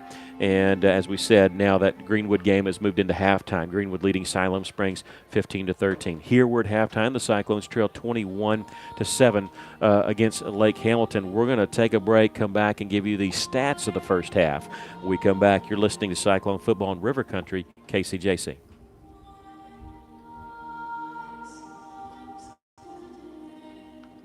Hey, it's Drew Mitchell for Lakeside Oral, Facial, and Dental Implant Surgery. Lakeside is really proud this year to be sponsoring our local sports all throughout the River Valley. They're committed to the area. It's just another way they show that. When you're in the market for dentures, wisdom teeth, or whatever the case may be, remember Lakeside Oral, Facial, and Dental Implant Surgery, and check out their website at lakesideofs.com. Lakeside Oral Surgery, helping make the broadcast of local sports throughout the River Valley possible. Joshua's Fine Jewelry, a luxury establishment in the heart of downtown Russellville, are taking it back to the good old days with a family-owned, family-operated business that pride themselves on personal interactions, beautiful custom craftsmanship, and an insanely knowledgeable and helpful staff that go above and beyond just for you.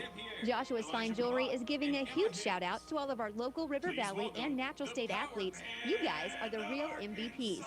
Be sure to like Joshua's Fine Jewelry on Facebook today and go and give them a visit in downtown Russellville at 310 West Main Street. Hey, it's Drew and Mitchell for Bring a Steakhouse off Main Street in Russellville. Bring a Steakhouse, very proud to be sponsoring the local sports right here in the River Valley with a commitment to community and a commitment to great service and a great dining experience, not to mention the best cuts of meat. They have prime cuts, which is even better than choice. Check out the sirloin, especially best sirloin in my opinion in the River Valley, possibly the world. Bring a Steakhouse in Russellville, help making possible the broadcast of our local athletics in the River Valley. How many times have you had to go without your heating or your air unit when you needed it most? Your family's freezing or sweating and they look to you for relief. You call someone and they say it's going to cost an arm and a leg to fix. Do you really feel like you have a choice? Well, now you do. Call Tony at Arkansas River Valley Heating and Air at 479-964-4004 for a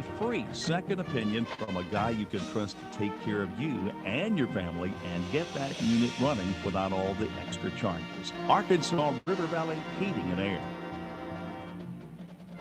Welcome back. The Cyclones trailing at halftime by a score of 21-7. We're enjoying a little bit of the Lake Hamilton band. Russellville brings a pep band at all their away games. They divvy up the band and they bring different ones. And that's always good because then you always have band supporting you, and Russellville does have that.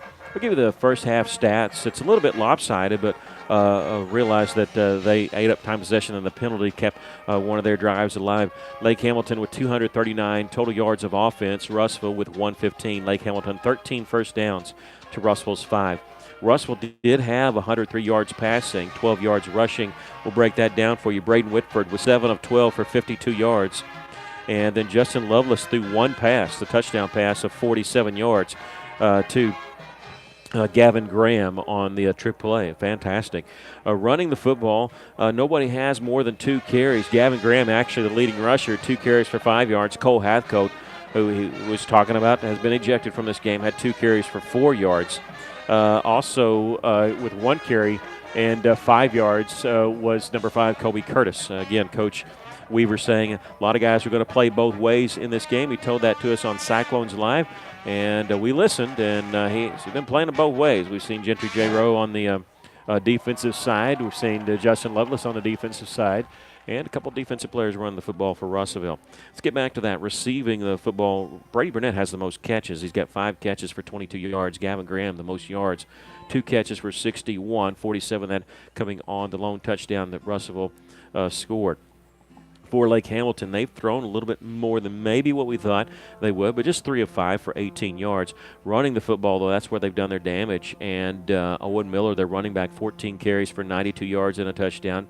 Lane Warwick, who's only averaging under 40 yards running the football, the quarterback, he has 83 yards on 8 carries. He broke a long 52-yarder on the touchdown run. That's why he has so many. Tevin Woodley, their other back, number 25, has 8 carries for 44 yards and a touchdown. Woodley, also the leading receiver, with 1 catch for 10 yards. Russellville has a 1 turnover. That was a fumble on their first possession that led to Lake Hamilton's first touchdown. Russellville with 13 less total plays. Lake Hamilton 36 and Russellville 23. Cyclones are averaging 4.7 yards on first down. That's giving them good looks on second and third down. Lake Hamilton averaging 5.6 yards on first down. We mentioned the penalties. 7 penalties against Russellville for 60 yards, 6 for 52 against Lake Hamilton. The Cyclones 2 of 6 on third down conversions. Lake Hamilton's 5 of 7 on third down conversions. The only team that's gone for a fourth down was Russellville. They're 0 of 1 on fourth down conversions. And that's the stats for the first half. We're going to take a break, come back. We'll have this date in Cyclone history. You're listening to Cyclone Football on River Country KCJC.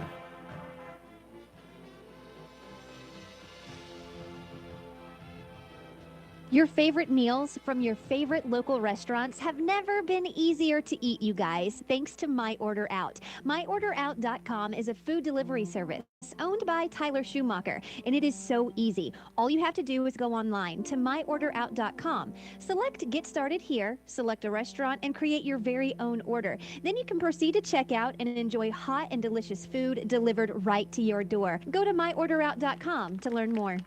How can I help you? Can you turn on the porch light? I can't see anything. Sorry, I didn't get that. Ow! Not every innovation is helpful. But the new ITMs at First State Bank can help you achieve your banking needs at the push of a button. Interact with local tellers, cash a check, and more, right from your car. Plus, ITMs are open weekdays from 7 to 7.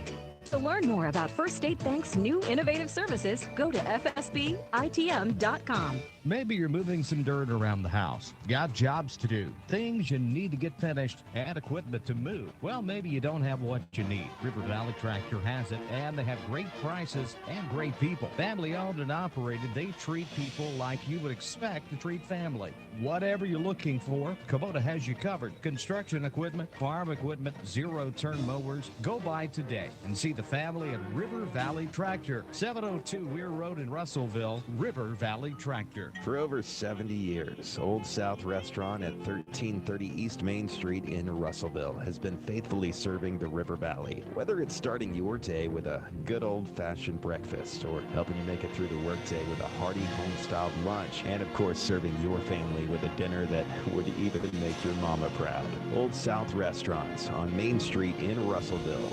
We're here for you. We're here for you, so come on by Old South. Welcome back to Percy, Arkansas, as Lake Hamilton's band is still entertaining us a little bit. Lake Hamilton leading the Cyclones 21-7 here at halftime. It's a pretty good sax solo we're listening to right now. We're going to jump into this date in Cyclone history, and usually I always like to pull out the really old dates because some of the stuff, the teams we played and how good the Cyclones were, a lot of people don't remember, don't know. But I'm going to stay recent here because it was a big event this week. I'm going to call it This Week in Cyclone History. Back in 2008, the Cyclones went to Little Rock Central under Coach Jeff Holt, defeated Little Rock Central by a single point, 7-6. Why was this a big game? Because it was the Cyclones' 500th career victory. Happened this week back in 2008. That was a pretty good Cyclone team. They went 9-3 on the season, ended up making it to the semifinals of the state playoffs. Russellville had beaten Northside. They came back to beat Northside, scoring with less than 2 minutes left, defeating Northside 13-7. Ended up going to Bentonville, losing that one in the semifinals. And but a really good 9-3 season for that 2008 team. But this week, that team recorded Russellville's a 500th career victory as they started that season. That was their 5th victory of the season, the 500th total for the Russellville Cyclones. That was this week back in 2008. We'll give you the stats of the first. I'm sorry, we'll give you the stats. We'll give you the scoring summary. Russellville got the ball to start the first half. On the third play of the game, they fumbled, so Lake Hamilton took over at the Cyclone 27-yard line. They scored 6 plays later. In just 2 minutes and 22 seconds, Owen Miller, a 2-yard touchdown run. The extra point was kicked through by Spencer Hilliard. Lake Hamilton scored again before the first quarter was over. Lane Warwick, a 52-yard touchdown run on a quarterback keeper. That was the length of their drive in just 2 plays. The extra point was good, making it 14-0. Then Russellville came out, and the entire drive changed up the look of their offense. They had offensive linemen where wide receivers usually stand and a wide receiver behind them. They did that for that entire drive. 5 plays, 68 yards. Russellville scored, and it turned out to be a trick play from that formation. It seemed like all of them were trick plays when you run a formation like that. But Justin Lovelace took a backwards pass from Braden Whitford, and then he hit Gavin Graham on a slant across the field in stride, and Graham went untouched into the end zone. 47 yards on that touchdown completion. Connor Cooper added the extra point, making it 14-7 Lake Hamilton. Lake Hamilton wasn't finished. They did come back on the very next drive. Took them 5 minutes and 28 seconds. They went long way. A 92-yard drive in 12 plays. They started at the 8-yard line, had a penalty moving back to the 4, and that was the drive that changed the complexion of this game and maybe next week as Cole Hathcote was ejected from the game. And again, I want to say this, he actually continued to play for a few plays because they didn't communicate correctly to the Cyclone coaches who was actually ejected. They had ran off Alexis Rivas, and he had come off the field, but then they later changed it to Cole Hathcote, so that means he is not eligible for next week as Russell would be back home taking on Greenwood. As that drive continued on, Russell had that penalty, another personal foul penalty that kept their drive alive. They scored in 12 plays, 92 yards. Tevin Woodley, a 14-yard touchdown run. The extra point was good, making it 21-7. Russell defense has stiffened up as the half came to a close. Lake Hamilton, after a 60-yard punt by Tristan Wheelis, Lake Hamilton took over at their own 20 with 4 minutes left. They drove down and used their last timeout on when they were coming up 3rd and 10 at the Cyclone 16-yard line. And I say that because they usually want to save timeout if you're going to try to kick a field goal. Lake Hamilton has not attempted a field goal this season until tonight as on the 3rd and 10 play. The quarterback, I guess you'd call it a sack. He actually tripped over his own feet. And so what happened is they couldn't get up and spike the ball because it was 4th down. They had to run the field goal unit onto the field. It looked like they got the snap after time had expired, but they went ahead and let him kick the 39-yard field goal, and it almost took out the corner pylon. That's how far left it was as Spencer Hilliard missed his only field goal attempt of the season, so the Cyclone defense held. After the play, we had a personal foul called on Lake Hamilton, so when we start this second half, Russellville will get to kick off from the Lake Hamilton 45-yard line. And if you ever want to try an onside kick, that might be a perfect time to do it when you're kicking off from the other team's 45, but we'll see what Coach Weaver and the Cyclones want to do on that. But that's how we closed it, and Lake Hamilton went in the locker room with a 21-7 lead. Give you a couple more scores before we take a break. Conway has now taken a 17-7 lead against Cabot. That's still in the second quarter. Halftime score, Dardanelle trailing Ozark 13-6. Mena all over Dover at halftime, 43-7. Pulaski Academy in the second quarter leading Maumelle 27-6, and still Atkins ahead of Jesseville 22-15.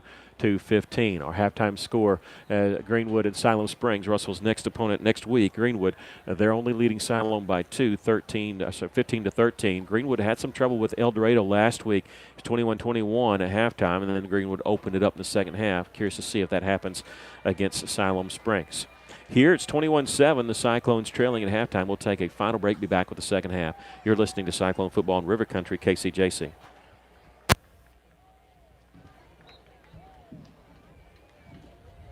This is Adam Stoffel, Phil Wright Autoplex. This month only up to $8,500 off 2020 Buick Conclaves or 0% for 72 months on all remaining 2019 models. Or up to $10,000 off 2019 Buick Envisions or 0% for 72 months. Register to win with your purchase of a new Chevrolet, Buick, GMC, Toyota, or pre-owned. A 2019 Polaris Sportsman or Honda Rancher. Up to 30% off 2019 Buick Concours or 0% for 72 months. Phil Wright Autoplex, exit 84, just off 540 in Russellville. If you're watching us on YouTube, we'll take a break. We're not on the air right now. And thank you for joining us. We apologize for the shaky camera. Sometimes we have a wind. They have put us in a different spot to make room for a different radio station that came in. And so we're sort of crammed into a little hallway with the window up and the wind blowing right in our faces. So that's why I'm shaking a little bit. That's why we're cold. That's why the camera's shaking a little bit. So we're doing the best we can. We do apologize for that. We do appreciate you joining us here on Cyclone Booth. Russell trailing at halftime 21-7. We'll be starting the second half here in just a moment. With the warranty on your existing roof, Tim Noblet with E&F Roofing has made it his mission to protect your roof or help you get the new roof that will maximize your investment and extend the life of your roof, which can save you money through prevention and maintenance. So before you have another company check your roof, call 479-272-4069 and let E&F Roofing see what they can find and how much you can save by using someone local, someone who cares, right here in the River Valley. Hey guys, Jager Bedell with Cogswell Motors. We're gearing up for an extensive renovation to the dealership that starts next month. In doing so, we're making room on our pre-owned lot and everything must go. We have unbelievable deals and vehicles priced to move. With the largest selection of Ford, Lincoln, Mazda, and quality pre-owned vehicles, we're sure you'll find the perfect car for you and your family. So come check out our pre-construction sale at 1900 East Main in Russellville or online at cogswellmotors.com. Cyclones trailing 21-7 here at halftime, and I had a lot to talk about, a lot to go over, and we talked so much about officiating. And look, it's a fact of the game. They seem to lose control a little bit of it when you eject a player and aren't sure which number the guy is, and you eject the wrong player.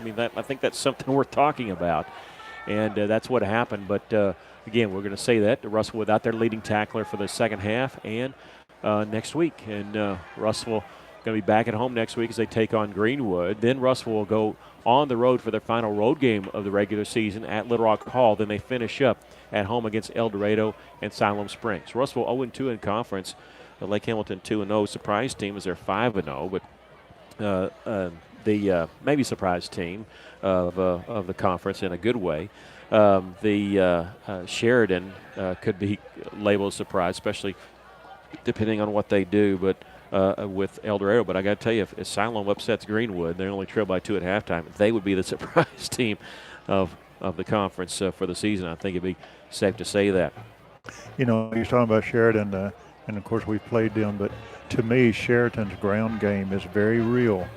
They've got a good offense, and I was impressed with them even from last year to this year. And now after the penalty that closed the first half, Russell going to kick off from Lake Hamilton's 45-yard line. And Tristan Wheelis has actually taken the football. He's going to hold it.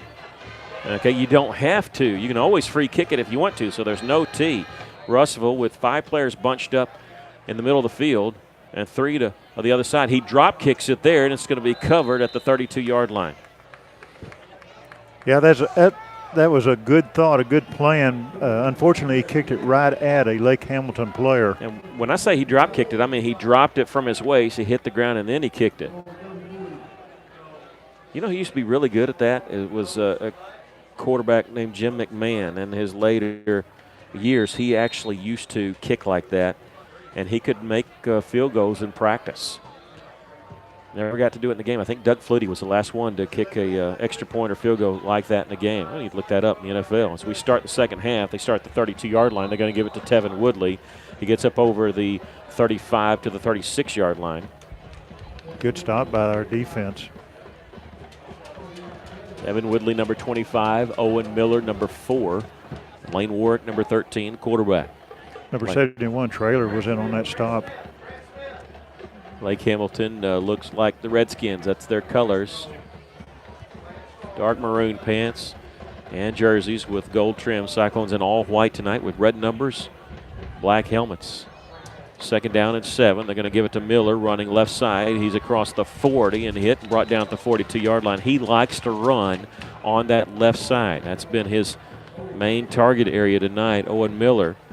And with that carry to the 42-yard line, he's got 98 yards on 15 carries. Yeah, that's his favorite way to go to the left tackle.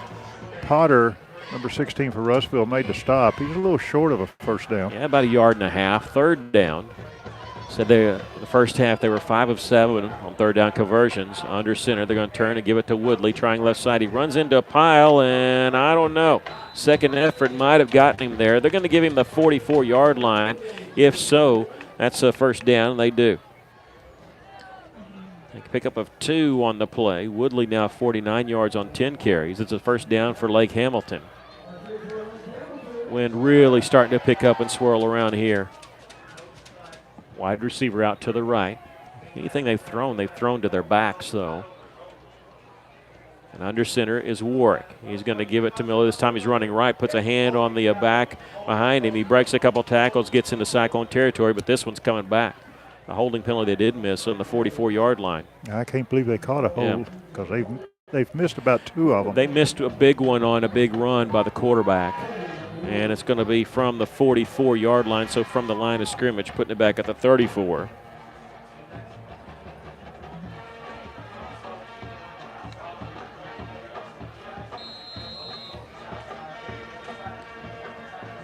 (10-14) left to play, third quarter. Cyclones trailing 21-7.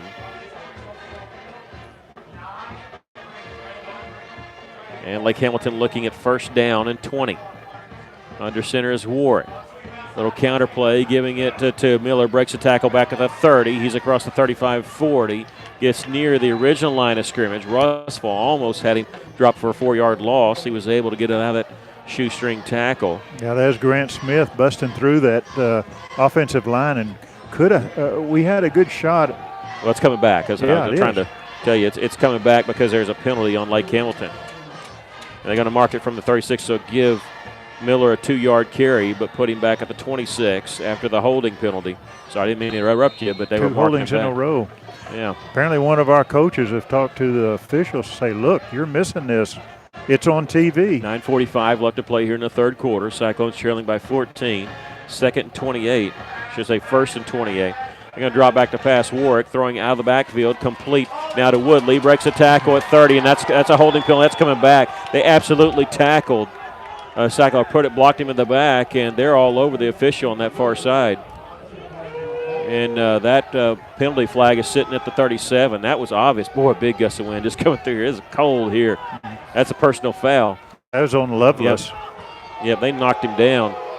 And they can boo all they want to, but that's a good call. I mean, that is so obvious. It's you don't even really need to explain that one.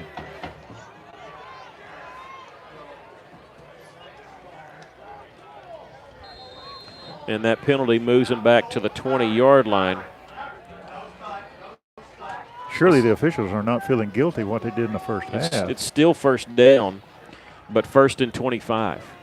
Yeah, make sure there's no makeup call here. You're right. Yeah, they absolutely put him down. It's a personal foul. It was so bad. Low snap out of the shotgun. Warwick fake left. Now he's going to run, and he's across the 25 and spins at the 30. They thought he was going to step out of bounds. Russell very skittish. Look, if you haven't seen the first half, you can't blame Russellville. They are worried because they have been flagged for hitting guys that are just as they step out. And it looked like Warwick was about to go out of bounds. He spun back in the field of play, and Russellville was letting up on him. But you see why if you watch this first half. And again, you can see the influence of the officiating in this game, which should not be.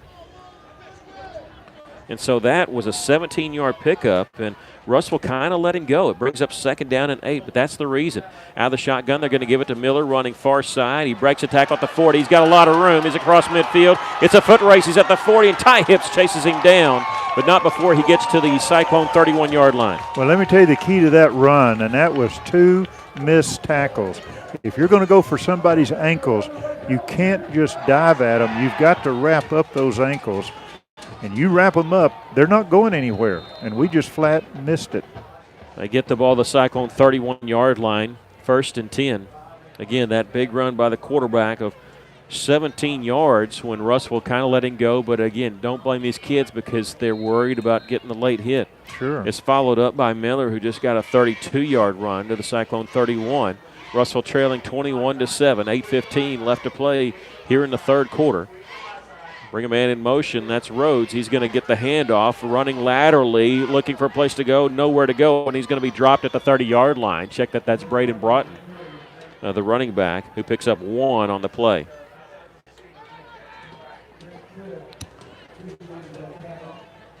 Hips, number 43, was in on that top. He is down at the bottom of the stack there. It'll be second down for the Cyclones. I'm sorry, for Lake Hamilton at the Cyclone 30-yard line. Ball on the right hash mark. Russell did a good job of stringing that out. That's what you want to do when they're running wide. String it out, let help arrive. They're going to hand it off to Miller, running left side, and he's going to be hit, but break a couple tackles. He gets to the 27-yard line. Russell's defensive linemen, they're doing a good job. What they're doing is they're diving at the ankles of the offensive linemen, and that's allowing Russell's linebackers to step up and get some movement there on that line. They did it on that one. It only goes for a 3-yard gain. It'll be 3rd down and 6 from the Cyclone 27-yard line. Low man wins usually. They do it again. They're going to turn and give it to Woodley. He breaks free. He's at the 20, 15, wrapped up, but he gets inside the 10-yard line to the 8. Yeah, that's just right up the middle. Nothing fancy about that. Straight handoff. 6:54 left to play here in the third quarter. They've held the ball the entire time as we've started the second half now. They're going quickly as they have it 1st and goal from the 8-yard line. Lake Hamilton. With the quarterback work under center, he's going to give it to Woodley. He started right, cuts back left. He's going to be hit at the 5 and drop there to bring up 2nd down and goal. Woodley now with that carry. He's got 71 yards on 12 carries. Already has a touchdown. They give him the 4-yard line on that. 2nd down and goal. Tevin Woodley, number 25, just a sophomore. 5'8", 190. 6:15 left to play, third quarter. Clock rolling. Russell trailing by 14. Danger of going down more. Needs something good to happen here. Warwick under center. And before the counter play, we have a flags fly. 2 flags fly, and it's going to be offsides against Russellville. That'll be a half the distance to the goal, so just a 2-yard penalty. Russellville been penalized 8 times for, is that right, 62 yards? That can't be right. Yeah, that's right. It's a 2-yard penalty.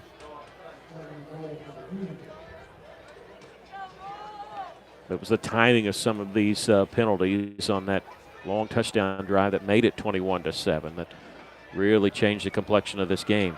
Lake Hamilton looking at 2nd goal from the 2 now. Bring a man in motion.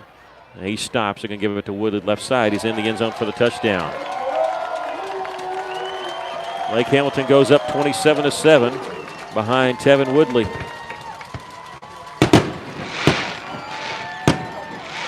I got to bring on Spencer Hilliard to try the extra point. He's only missed 3 all season. Did miss his first field goal attempted at the end of the first half. Missed it badly, but they were in a rush to get the snap off. The holder is Bradley. Zach Bradley puts it down. Hilliard kicks it through. 28-7 our score. Lake Hamilton leads it. We'll take a break. You're listening to Cyclone Football in River Country, KCJC.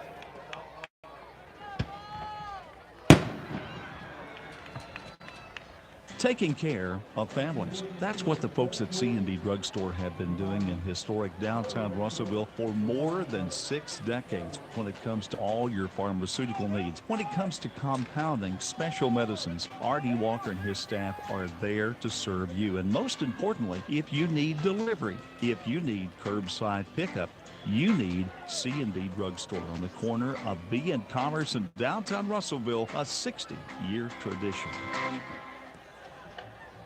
Welcome back to Cyclones, trailing 28-7.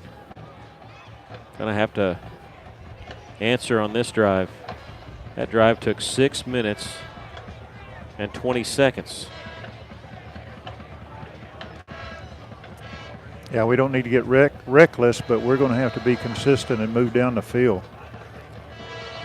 Caleb Gray and Gavin Graham back deep for Russellville. Now they move up to about the 10-yard line. It's going to kick it to Gavin Graham. He catches at the 11. He's across the 20. Now running laterally at the 25. Stops, cuts back, gets about the 27-yard line, and that's where Russellville will take over. I said that was Caleb Gray. Was that Caleb? I thought that was Gavin Graham. Yep, that was Gray. Okay. Number 27. I thought it was 37. Well, 27 returns it of 16 yards.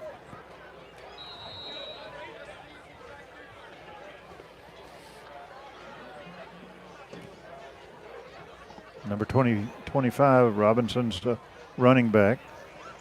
Two receivers to each side. Seems like forever since Russell's had the football because of halftime and that long drive. Whitford back to pass, steps up in the pocket, throwing, and wide open off the hands. Off the hands of the intended receiver was Lovelace. Yeah, and, it hit him right in the hands, but Lovelace had already turned his head to look upfield. There was nobody there. Yeah, to see who was behind him. He didn't, whether he was going to get hit or whether he had an open run, and he had an open run all the way up, but that happens. Russell just got to bounce back, looking at 2nd down and 10, trailing by 3 touchdowns. 2 receivers to the left, 2 to the right. Robinson in front of Whitford, back to pass. He's going to throw far side. He tried to stop, or maybe he got hit. I don't know what happened. He let go of it, and it went nowhere. Incomplete pass. I don't think he got hit. I think he just lost control of the ball and just threw it down. On that last scoring drive, got to give you the rest of the information. 82 yards in 12 plays. And Woodley a 2-yard touchdown run.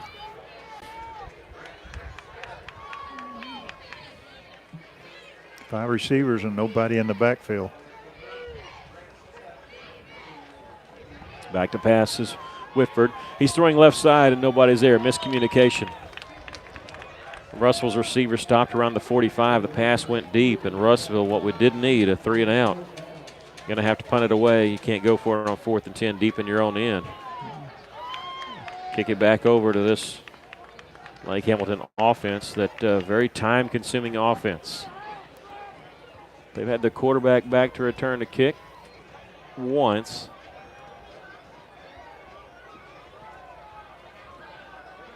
But not this time.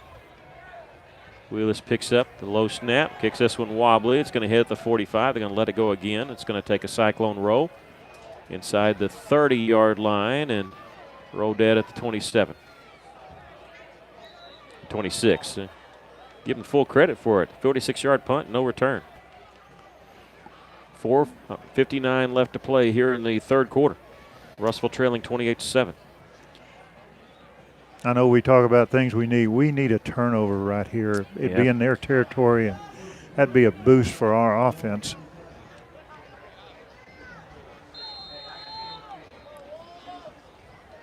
Yeah, Russellville, they need something good to happen. We've had a lot of bad things go against us tonight. Russellville trailing by 3 scores.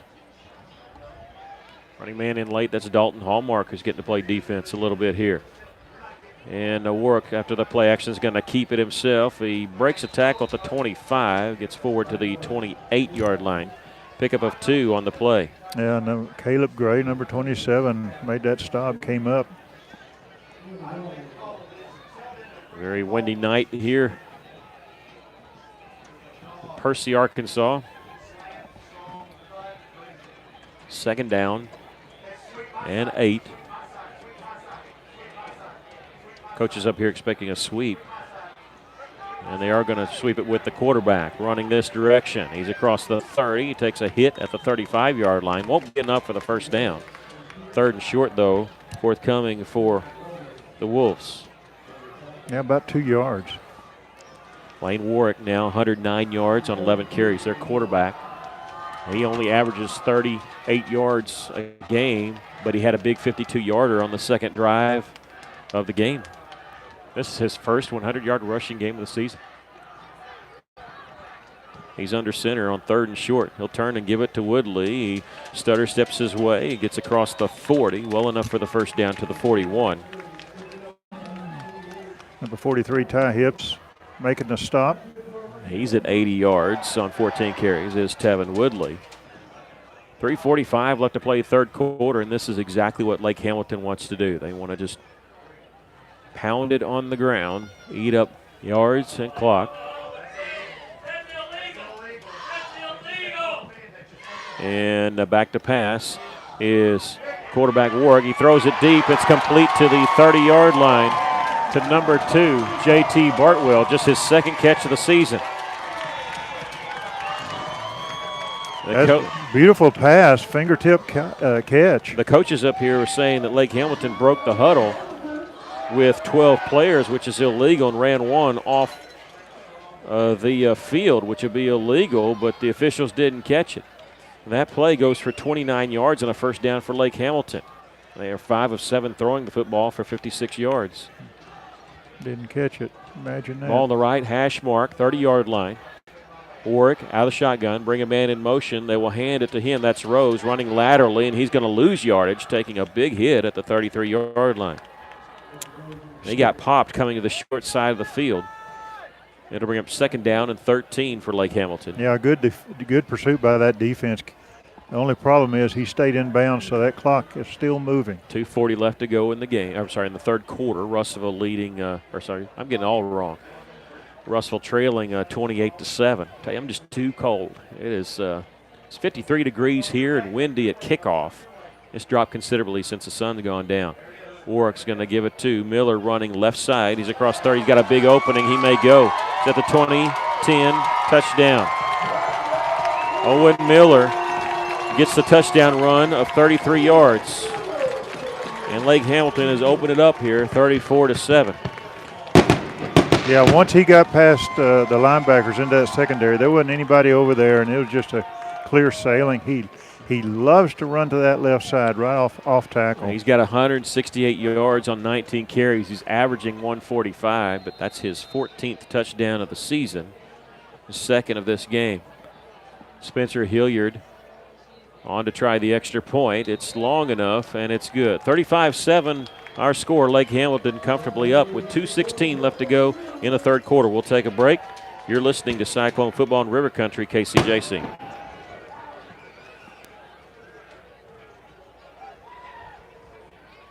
Hey guys, Terry Holland here at Best Ride. Did you know Best Ride's been in business for 15 years? We are still offering the same great customer service we started with in 2004. We started with an affordable car for 24 months or 24,000-mile service contract with a low interest rate. We helped with your sales tax, gave free oil changes to the length of the contract, and reported credit. Best Ride now offers a little more. We have a full service department with all your vehicle needs, a service contract with no deductible, a newer, lower-mile vehicle to choose from. Best Ride's been serving the River Valley for 15 years. You can find us at BestRideArkansas.com, Instagram, and Facebook. So guys, come see us at 621 South Knoxville in Russellville.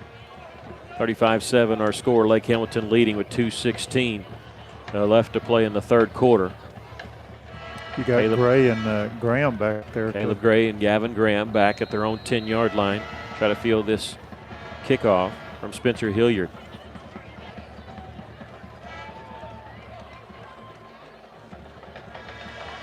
He's going to chase Gray back to the 3-yard line. He drops it. It goes into the end zone, and that's an automatic touchback because Russell did not have control of it. So Russell will take over at their own 20. Cyclones will be back at home next week as they take on Greenwood. After this game, Russell finishes the regular season with 3 of their 4 games at home.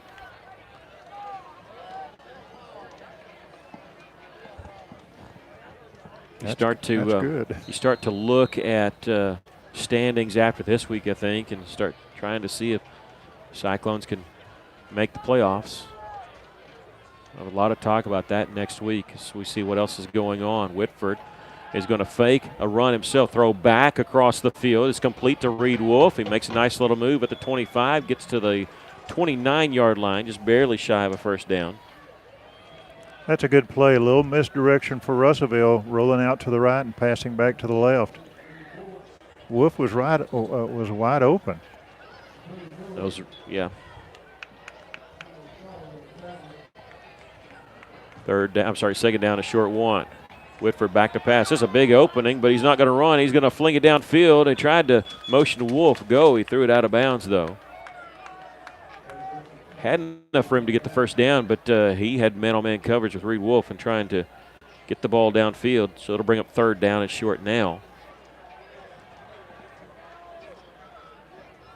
He ran sideways across to make sure he didn't cross the line of scrimmage there. Now Russell needs to pick this up, keep this drive going. We don't need another 3 and out. Third down and very short. Bunched up wide receivers on both sides. Whitford's going to drop back to pass. He's going to throw it. It's complete. He's got the first down. It's Lovelace, and stiff arms a man to pick up a couple extra yards. He gets to the 38-yard line. That's one of the best stiff arms that you'll ever see. Yeah. Did a good job taking down the defender. Gets to the 38-yard line. That first down brought to you by Beeson Roofing Solutions here on 102.3, one of our very fine sponsors. Empty backfield for the Cyclones. 4 receivers to the right, 1 to the left. Alone to the left is Reed Wolf. Whitford, like Hamilton jump, but didn't get in the neutral zone. He's going to throw to Wolf, and he's tackled man-on-man coverage, and they fling him out of bounds. You got to call a flag on that. They had him out of bounds. They were blowing the whistle, and they didn't do it forcefully, but number 5, Garrett Lynch, brought him down to the ground. They're, I don't know, they're letting some stuff go, and they're calling some stuff tight. That's 5-yard pickup. Going to throw a screen pass far side to Gavin Graham, running laterally, seeing some blocks. He'll cross the 45. Ball comes out, but the official on the far side saying he was down at the 46-yard line. So a pickup of 3 yards on the play. Yeah, that last play, official was out of position to call that. Happened right at his feet. So Whitford now 11 of 20 for 78 yards. That's Gavin's 3rd catch for 64. Remember, he had the 47-yard touchdown reception from Justin Lovelace. Whitford on the far side looking at 3rd down and 2, empty backfield once again. Looking left after getting a snap, thrown complete enough for the first down, and they're going to bring down Lovelace again very forcefully. They got to stop this because if a receiver's giving himself up because he knows he has a first down, they shouldn't be allowed to just fling him down after that. You're going to get somebody hurt. A receiver, if he knows he has the first down, he's not going to keep fighting because they'll give him forward progress. Pickup of 3, and that's a Beeson Roofing Solutions first down. Plus, that receiver could lose the ball, and you don't want to do that. Empty backfield for Whitford on first down. He's going to take a shot downfield. It's complete to Marquise Peter. No, incomplete. I think it had off some of his padding the way it bounced off of him. Usually when it bounces like that, usually it means it hits off pads. It's the only thing I can figure. 2nd down and 10 for the Cyclones at their own 49-yard line, ball in the middle of the field. 5 receivers on the line. Whitford, empty backfield. He's going to drop back, plenty of time. Going to step up. He's going to heave it downfield. He's got a man, Burnett, out of his reach. Got a hand on it, couldn't control it. That'll bring up 3rd down and 10. Good move by Burnett. He was on the right side. He was behind the defender. And the previous play, I think that's a first attempt to Peter, I believe. That's a first. I think so. They've had man-on-man coverage the last 2 plays on that far side, once with Peter and once with Burnett.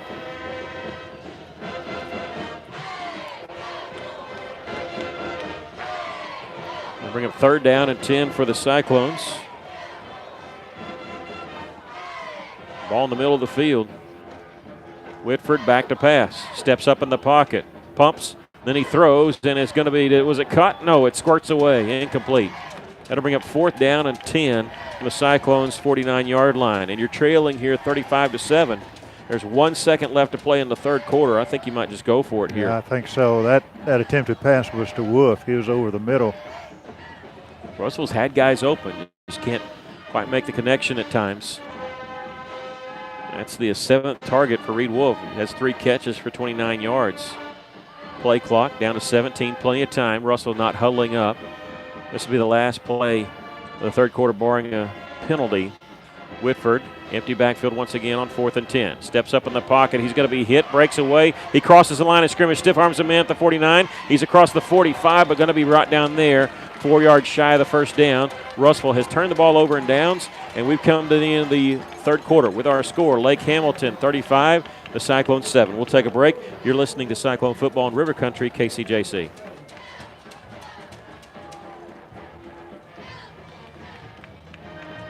James Dunham is experienced, an attorney for 30 years whose practice covers all areas of the law.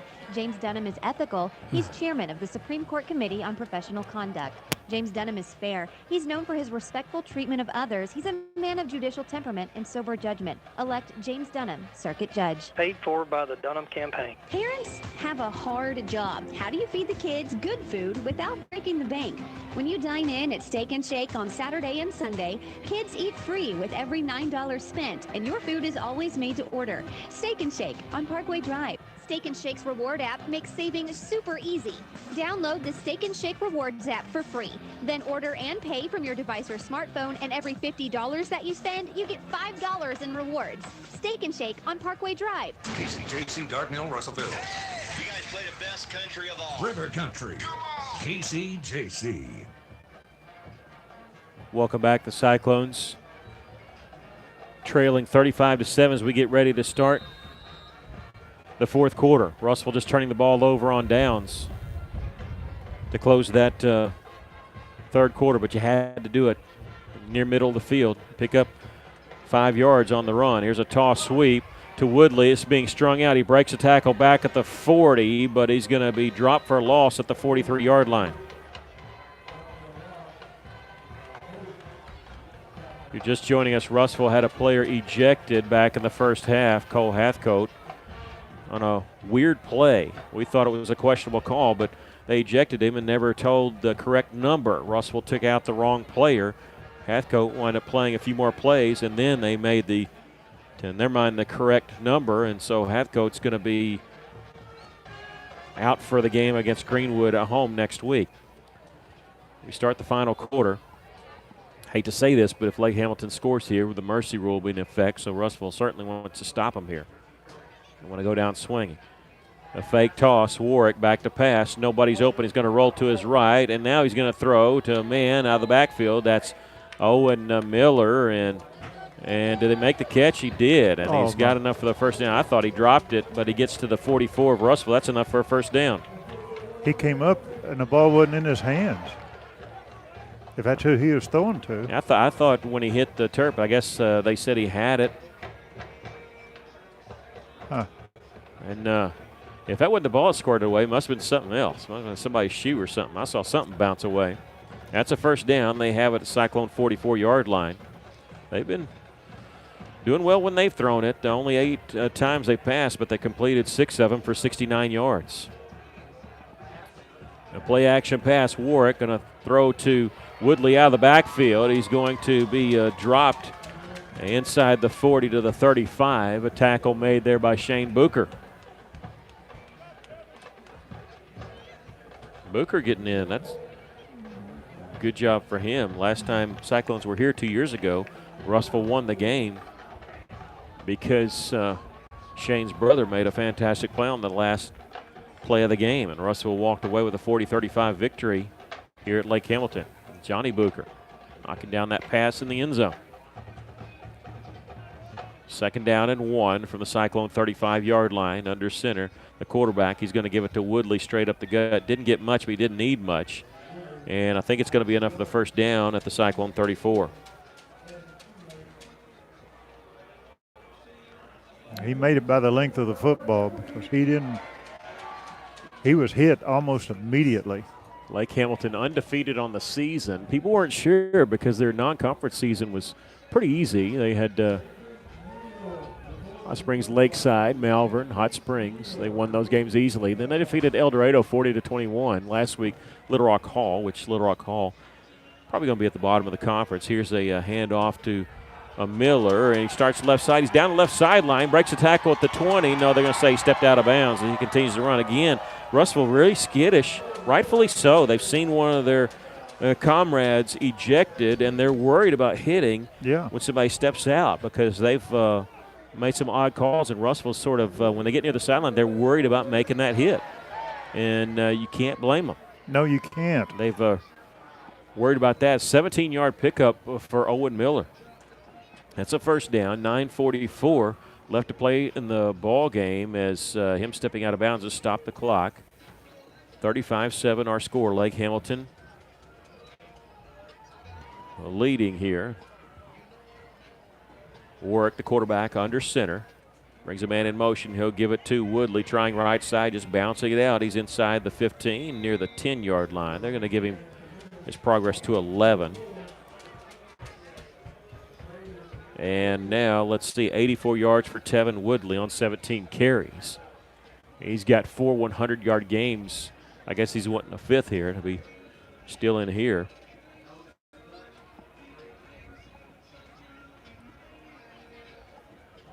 So they have it 2nd and 4 at the Cyclones' 11-yard line. I bet they're trying to get him 100 yards. Only problem is he needs 16 yards, and they're at the 11. They may have to get a penalty if they want him to get up to 100. Clock down to 9 minutes left. They're going to give it to Woodley. He's at the 10. He's at the 5. He's got the first down and tackled at the 2-yard line. It'll bring up 1st and goal for Lake Hamilton.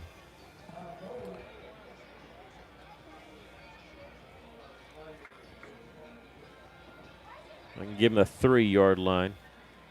It'll still be 1st and goal from there. Woodley, the only back behind the quarterback. He's going to get the call. Try it left side, and Cyclones fighting, but can't quite bring him down. He's into the end zone for the touchdown. Defense stiffened up, but just not enough.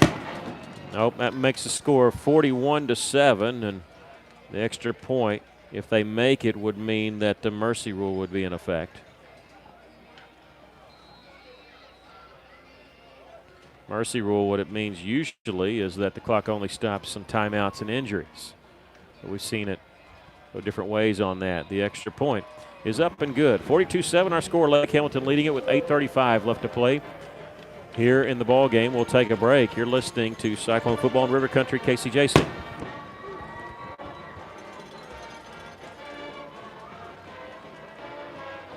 Rivertown Bank is so proud to sponsor local sports. Rivertown knows that our young people will carry the fine values and discipline they learn in sports through the rest of their lives. Thanks to all of the Rivertown Bank customers, our friends, and neighbors for your business throughout the year. And please remember, the biggest impact you can make on our local economy is when you bank local, and local is what Rivertown Bank is all about. Member FDIC, an equal housing lender.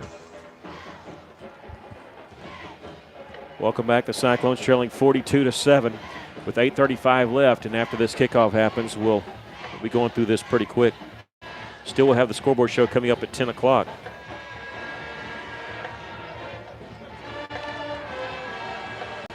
Russell still with Gray and Graham back deep. Lake Hamilton going to kick off different kicker. This is Ivan Garcia. Kicks this one end over end short. It's going to hit at the 15 and roll out of bounds. Russell will get the ball at the 35-yard line.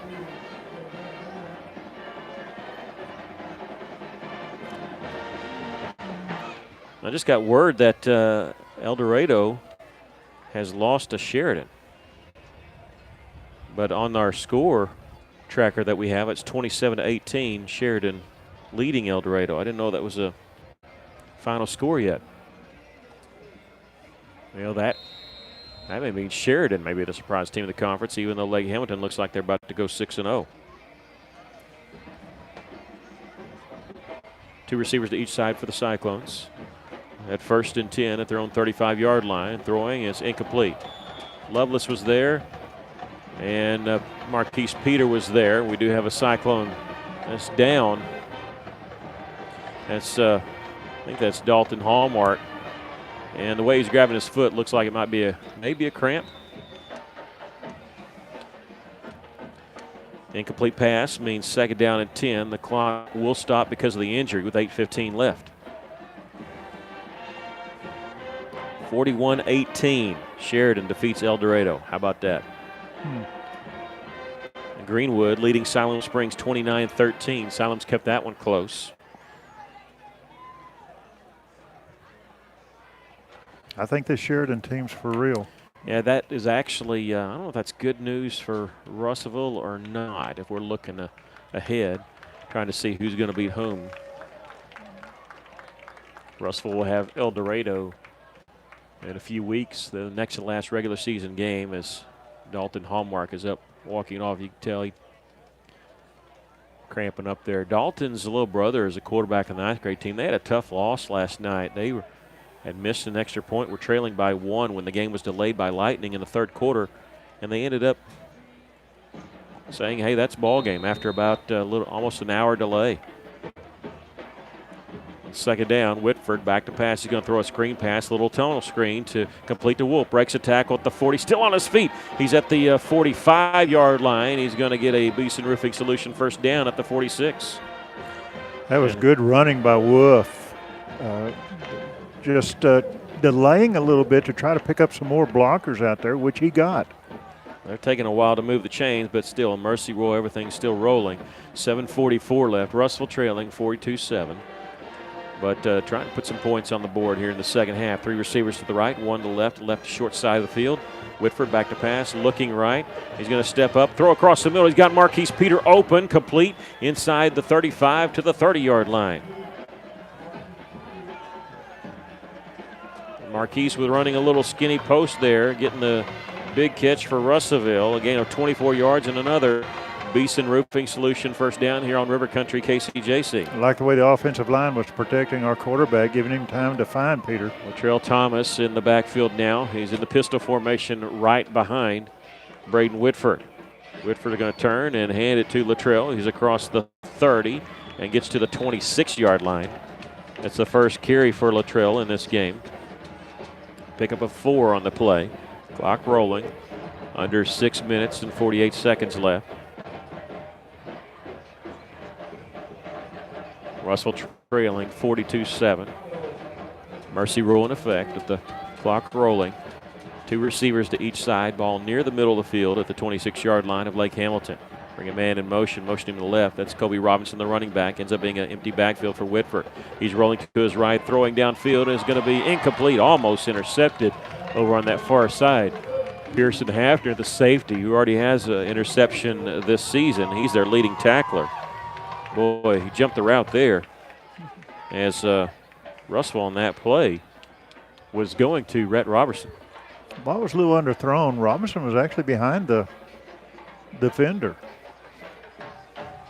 Empty backfield on 3rd down and 6, under 6 minutes to play. Marquise in motion, and he stopped just inside the numbers. Snap as goes past Braden Whitford. He's going to have to slide and cover it at the 45-yard line, and Whitford comes up. He's angry that he got piled on. I don't blame him. You're giving yourself up when you slide, and he got pounded on back there. So you got to go for it. It's 4th, though, and 25. It went from 3rd and 6 to 4th and 25 on the bad snap. Gavin Graham going to come in the game, replace Kobe Robinson. Russell going to go 5 wide here. Robertson, the receiver, with Burnett and Wolf on the far side. Short side of the field is Graham and Marquise Peter. Play clock down to 6 seconds. Going to have to snap it quick. 2 seconds, 1 second. Russell, I think, is going to get a delay game here. They are. They didn't notice the play clock was already down to 0, so Russell going to get another penalty here. Going backwards, 9 penalties for 67 yards. And they have been some key penalties at some key moments. And a penalty that's going to hurt Russell next week. Losing Cole Hathcote. So it'll be 4th down and 30. Russell needs the 20-yard line of Lake Hamilton for a first down. Still going 5 wide, but this time 4 receivers to the left, 1 to the right. Whitford, a 3-man rush. He's going to have to roll to his left away from pressure, spins away from it, comes back to the right. Pointing, let's see, he's going to heave it towards the middle of the field. It's complete to Gavin Graham. Oh. He's hit hard at the 39-yard line. If you're going to call that, targeting on Russell in the first half, that was very similar to what we saw there.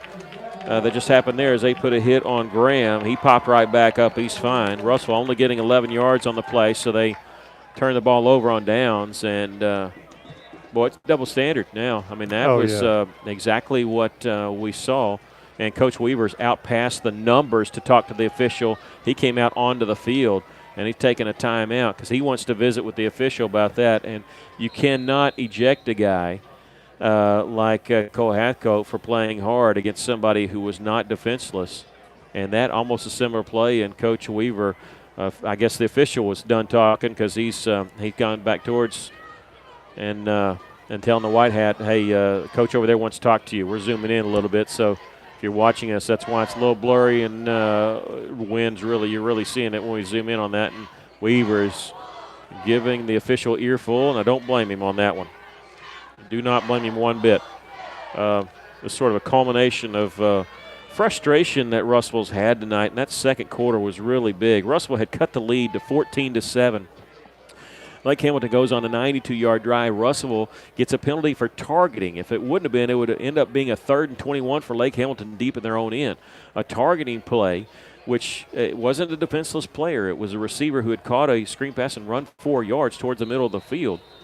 And Russell calling a second timeout because Coach Weaver wants to stay on the official.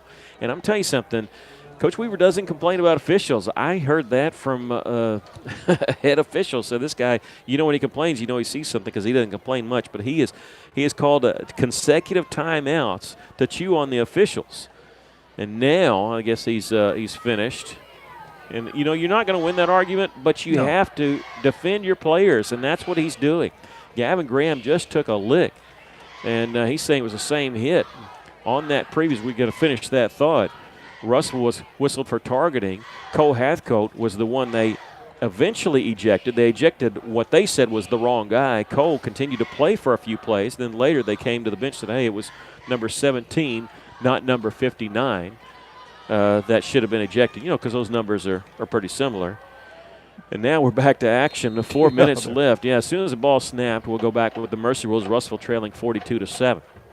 I'm not saying Russell's going to lose on that play, but that was it was 14-7 at that point. They're going to give the handoff to Zach Bradley. He gets across the 40 to the 41, just a pickup of 2 yards on the play.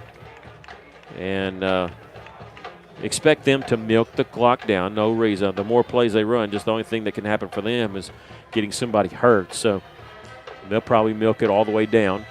Play clock at 28 seconds. No reason to snap it for a while as the game clock's at 3:30 and 24 seconds on the play clock. I'm breaking the huddle a little sooner than what I thought.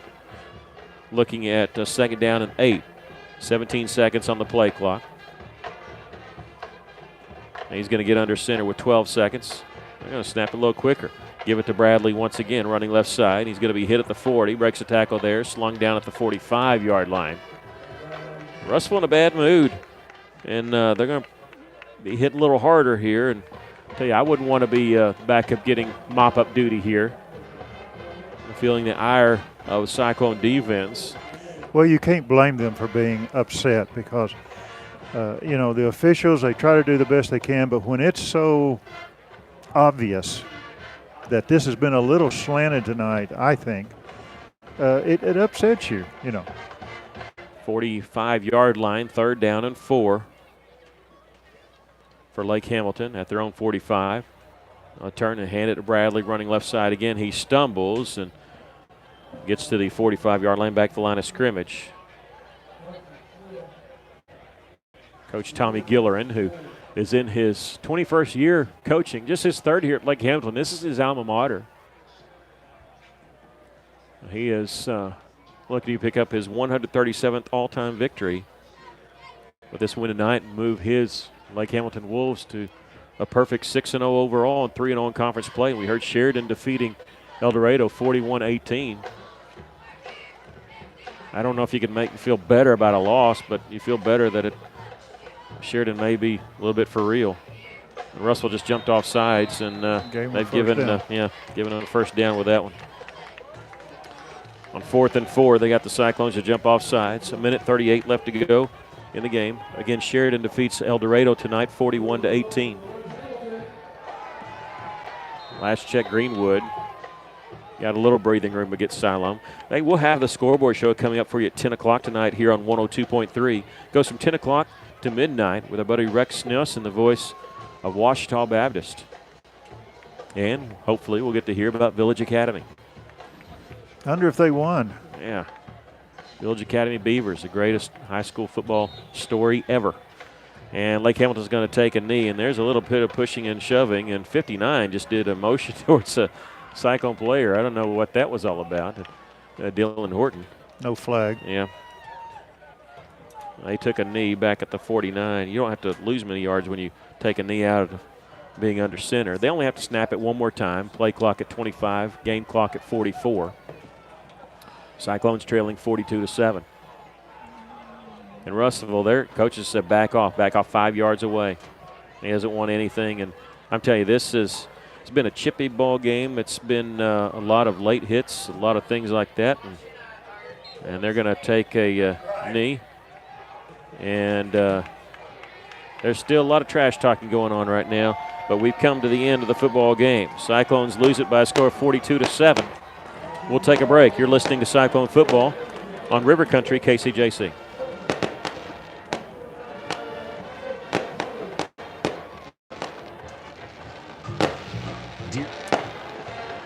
If you're watching us on YouTube, we'll let you know that we're going to post these stats eventually. It may be later on tonight when we get back to Russellville on our Facebook page. By the time we get back to Russellville, Cyclones lose it. They fall to 1-5 on the season, 0-3 in conference play. Lake Hamilton wins it by a score of 42-7. They move to 6-0 overall, 3-0 in conference play. Cyclones will be home next week as they take on Greenwood at Cyclone Stadium. Kickoff set for 7 o'clock. Thanks for joining us on our YouTube channel. We appreciate you suffering with us as we get moved from the visitors spot to a cramped place. And again, apologize for the camera shaking, but that was because of the wind and where we were. Appreciate you joining us. Cyclones fall here, but be back at home next week against Greenwood. Thanks for joining us. Fellner's